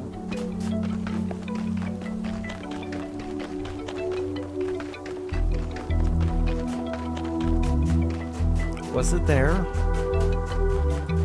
Did it exist before?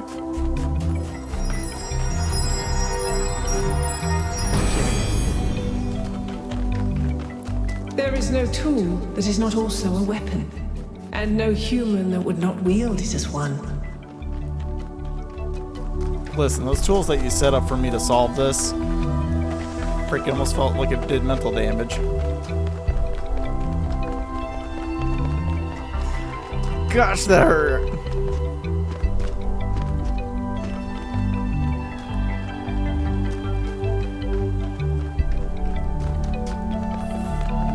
Oh. Now we go into the megastructure after this. And we probably should. So unless it takes like a very like wide turn. I'm also gonna video. Scroll down to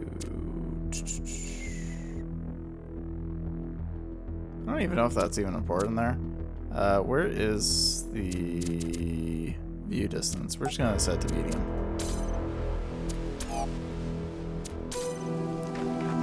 It doesn't really feel like it helps. I think, yeah, this is probably one of those games where you'd want to do like a 2 PC stream setup, but I prefer 1 PC. Just me. Okay. Back to the megastructure. Maybe we can say Byron. You all know I don't share Byron's enthusiasm for the megastructure. I don't know if the founder really intended for us to be here, and I certainly don't trust this Prometheus entity. But Byron is one of us, and we don't leave people behind. So we're finding Prometheus and freeing him, whether Pandora likes it or not. Here's how this mission is going to go. 1K, it's clear to me that you have some kind of special affinity for this place, and that the entities respond to you more strongly than they do to us. So, once you're inside, I want you to take point. Yeah. Do whatever you need to free Prometheus, but remember that our prime objective is to save our friend. Melville, I want you to stay at the VTOL and let Yakut and 1K go in. I'm going to stay behind as protocol requires. I don't love the idea of sitting this one out. Byron is my oldest friend, but we're doing this by the book. So, like, when he says Prometheus, does he mean Byron, or does he actually mean Prometheus, the ethereal being that appeared before us? Because, like... Alrighty, thank you for stopping by, Renji.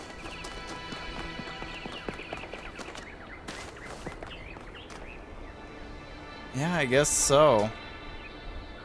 There's nothing else up here, though, right? I guess we could check the stars and see how much we've gathered since then. But I know that's gonna be until like the next world over. Like that's gonna be it. There's gonna be nothing else more.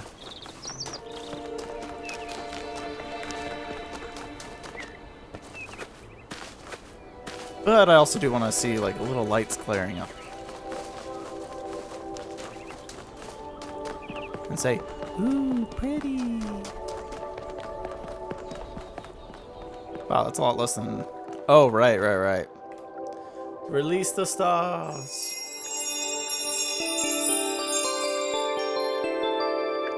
Look how close that is.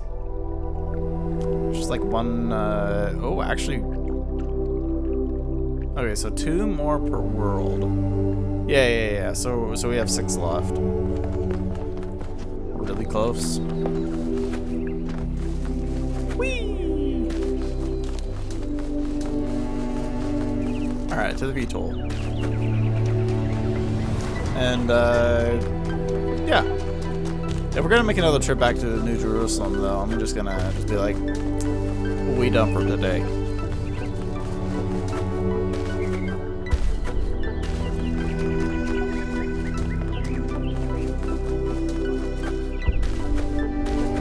But my perseverance is strong. Let's go. All right, I'm taking us in. Let's hope we can find the big guy.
Alright, let's go.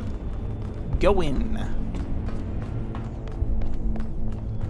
Place always amazes me. I think like this was the megastructure was probably made post Miranda being gone, and that worries me in some cases. But who knows? Maybe it'll be fine.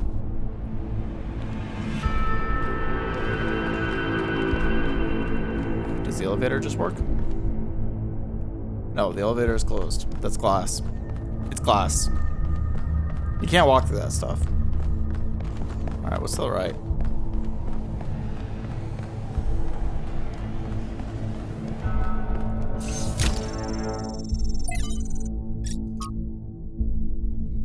Dearest Athena, I don't know if you see this, but I've become even more distant from the affairs of New Jerusalem than I have. Misspeaking to you and Cornelius, and I fear that some of your estrangement is my own fault. I know things are not as you had wished them to be, and the city is drifting away from that bold vision you established. This is not because of your leadership or a lack thereof. You did not fail. I did. I know I've said it before, but the New Alexandria disaster was my fault. I'm the one who took the initiative, and I'm the one who made the mistake. Yes, there should have been procedures in place, but it was my role to create such procedures, Athena, not yours. I wish I'd listened to Byron when he said that we had established another settlement immediately. Learn from the pain. Don't let it fester. He was right. That's where the rot set in, and I'm sorry.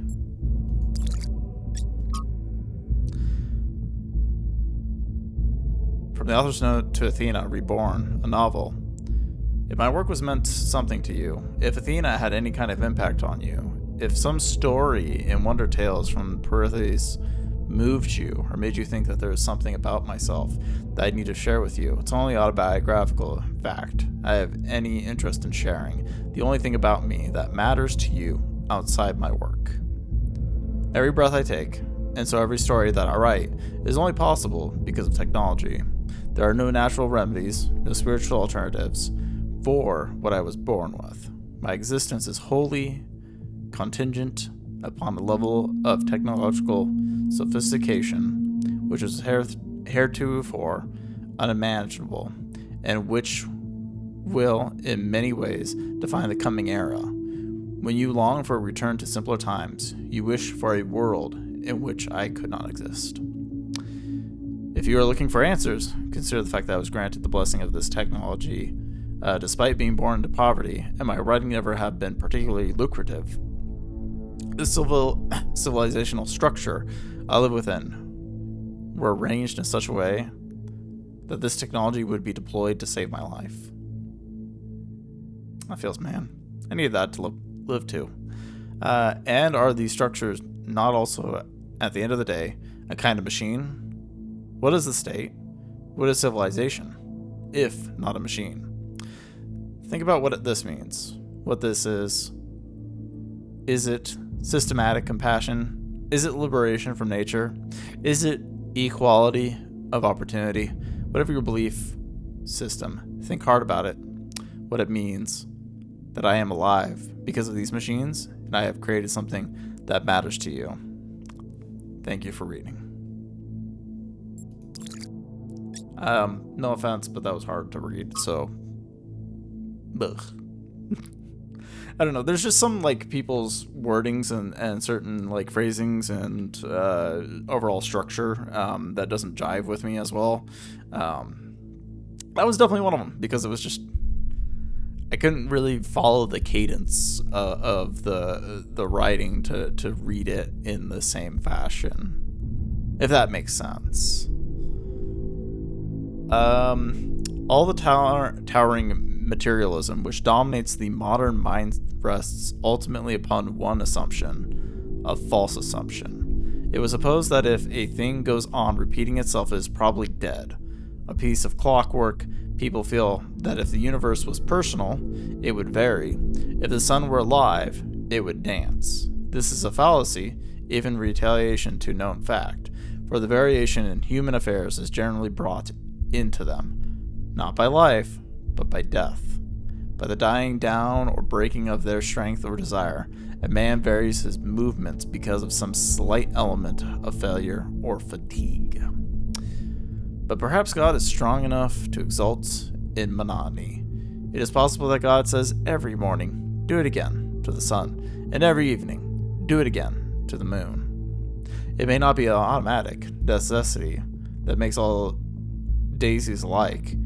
It may be that God makes every daisy separately, but has never got tired of making them. It may be that he has the eternal appetite of infancy, for we have sinned and grown old, and our Father is younger than we.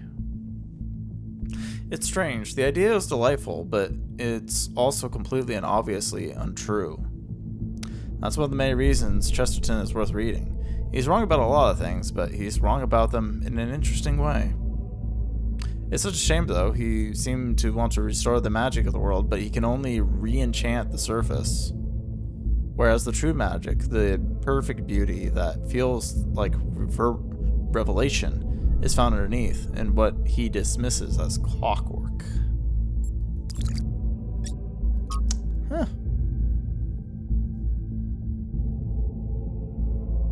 Day 680. New Jerusalem, that's the name that we picked.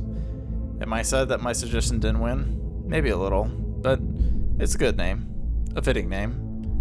A name that we can be proud of. With it comes a new kind of optimism. Everyone is thinking of the future once more. I, for one, am glad that we've recovered our equilibrium and our determination. Athena and Cornelius are certainly bustling with plans and bright visions of the future, and when they tell us of these dreams of theirs, it's hard not to be drawn in by the pretty pictures they paint.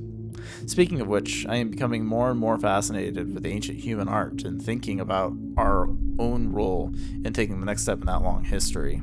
Citizens of Gehenna found meaning in art, and they were imprisoned. A free people should be able to accomplish so much more.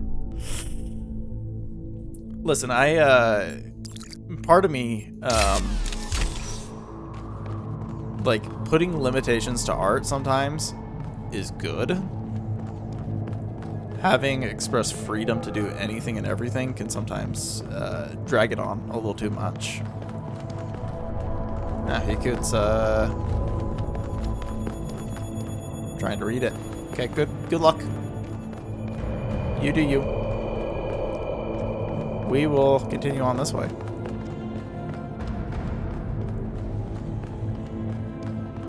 Ooh. Aw, I was hoping to, like, bump into one and it would just start floating away. You know, like when you get, like, into a first, like, zero gravity situation. Okay. Yay! I found another elevator. My favorite. Me too!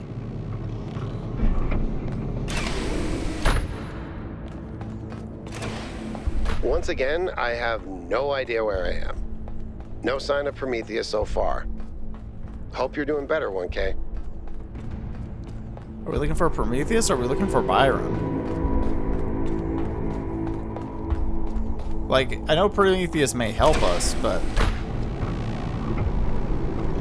I thought the hope was to find Byron and get out. I know I've said this before, but look at the size of this. How can all of this be one machine? This is what you get when one machine builds a bigger machine, which builds an even bigger machine. That's our whole history, isn't it? The whole history of humankind. And it's not just machines. It's science, it's literature. Knowledge builds on knowledge. I mean, he's not wrong. This is definitely a lot different from the other ones.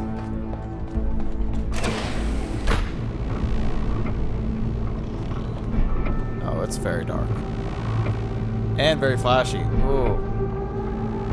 Ah. Nope. Hold on. There we go, that's better. I was a little worried for that for a moment. Well, there's Prometheus.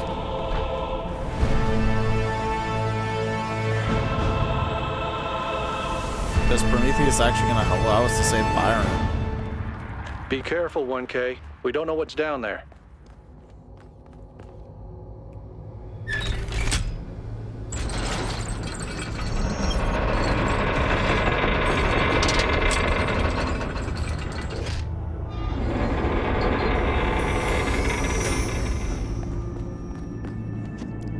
I mean, technically all that did was pull the chains a little bit harder. I guess the goal is that we're going to statue Prometheus.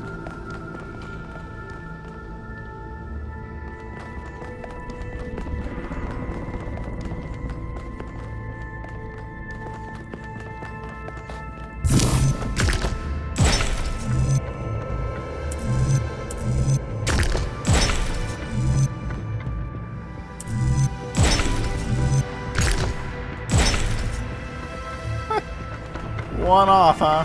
That's lovely. I like that.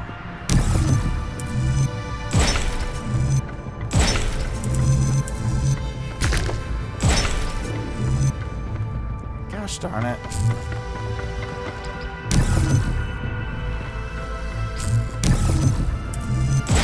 Okay, so this doesn't really change much of anything. So, like, placing this here would work pretty well. Ah, there we go.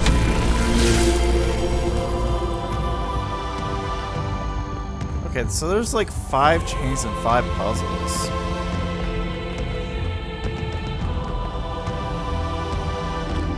Realistically,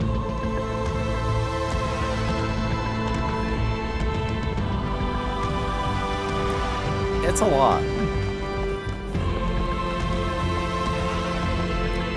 Which is good. I like having a lot more things, but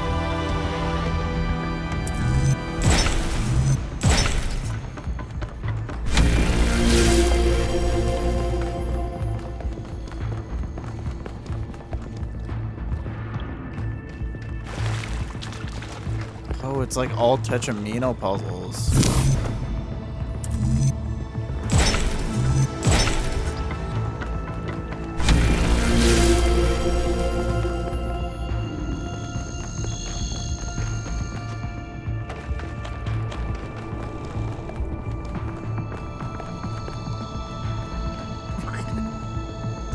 I just take the pin out. Okay.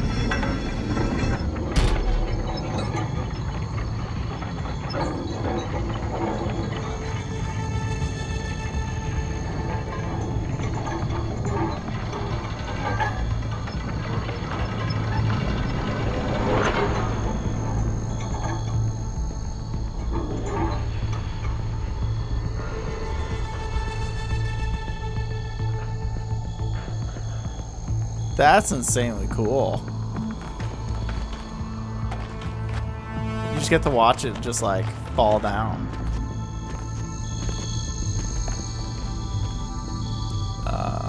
Yeah, I can't go that way.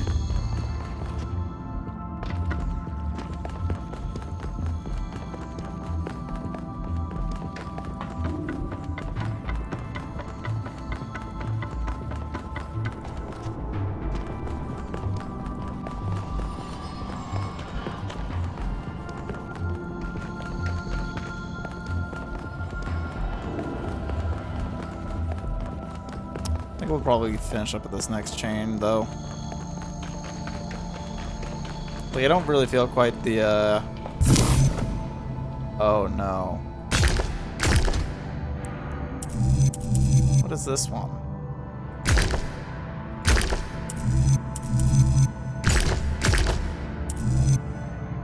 Okay, so we can do that one.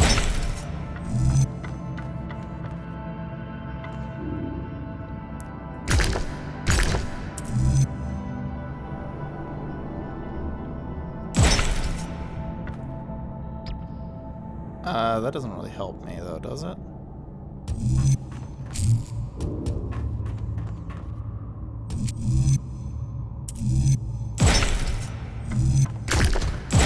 I guess it does.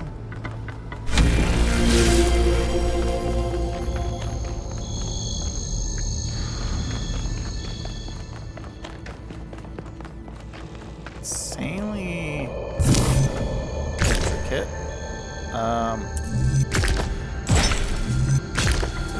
Do that.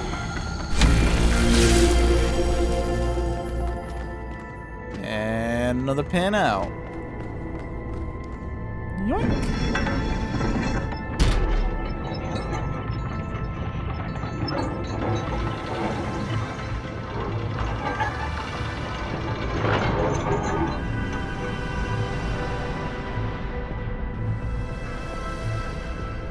I just wonder if it's like physics based or if it's just like,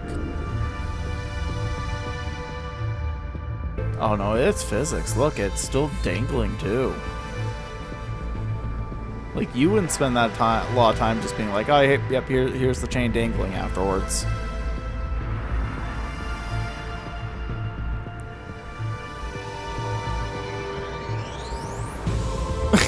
Some of it deteriorated. Okay. Oh. Yeah. It's definitely enough time. Like, it's been 4 hours. I am, like, I hate to do it because I am super interested, but I'm also just hitting my limit as far as, like, trying to be, like, a good personality and stuff like that. So, absolutely sorry, but I am calling it for today. And this is fantastic. Like, the game definitely has its, like, I feel it's a little too structured in some ways, but it does do enough to break the monotony, which is very nice. But that'll be it for Talos Principle 2 today. Yeah, probably be back for another time. So, thanks for watching.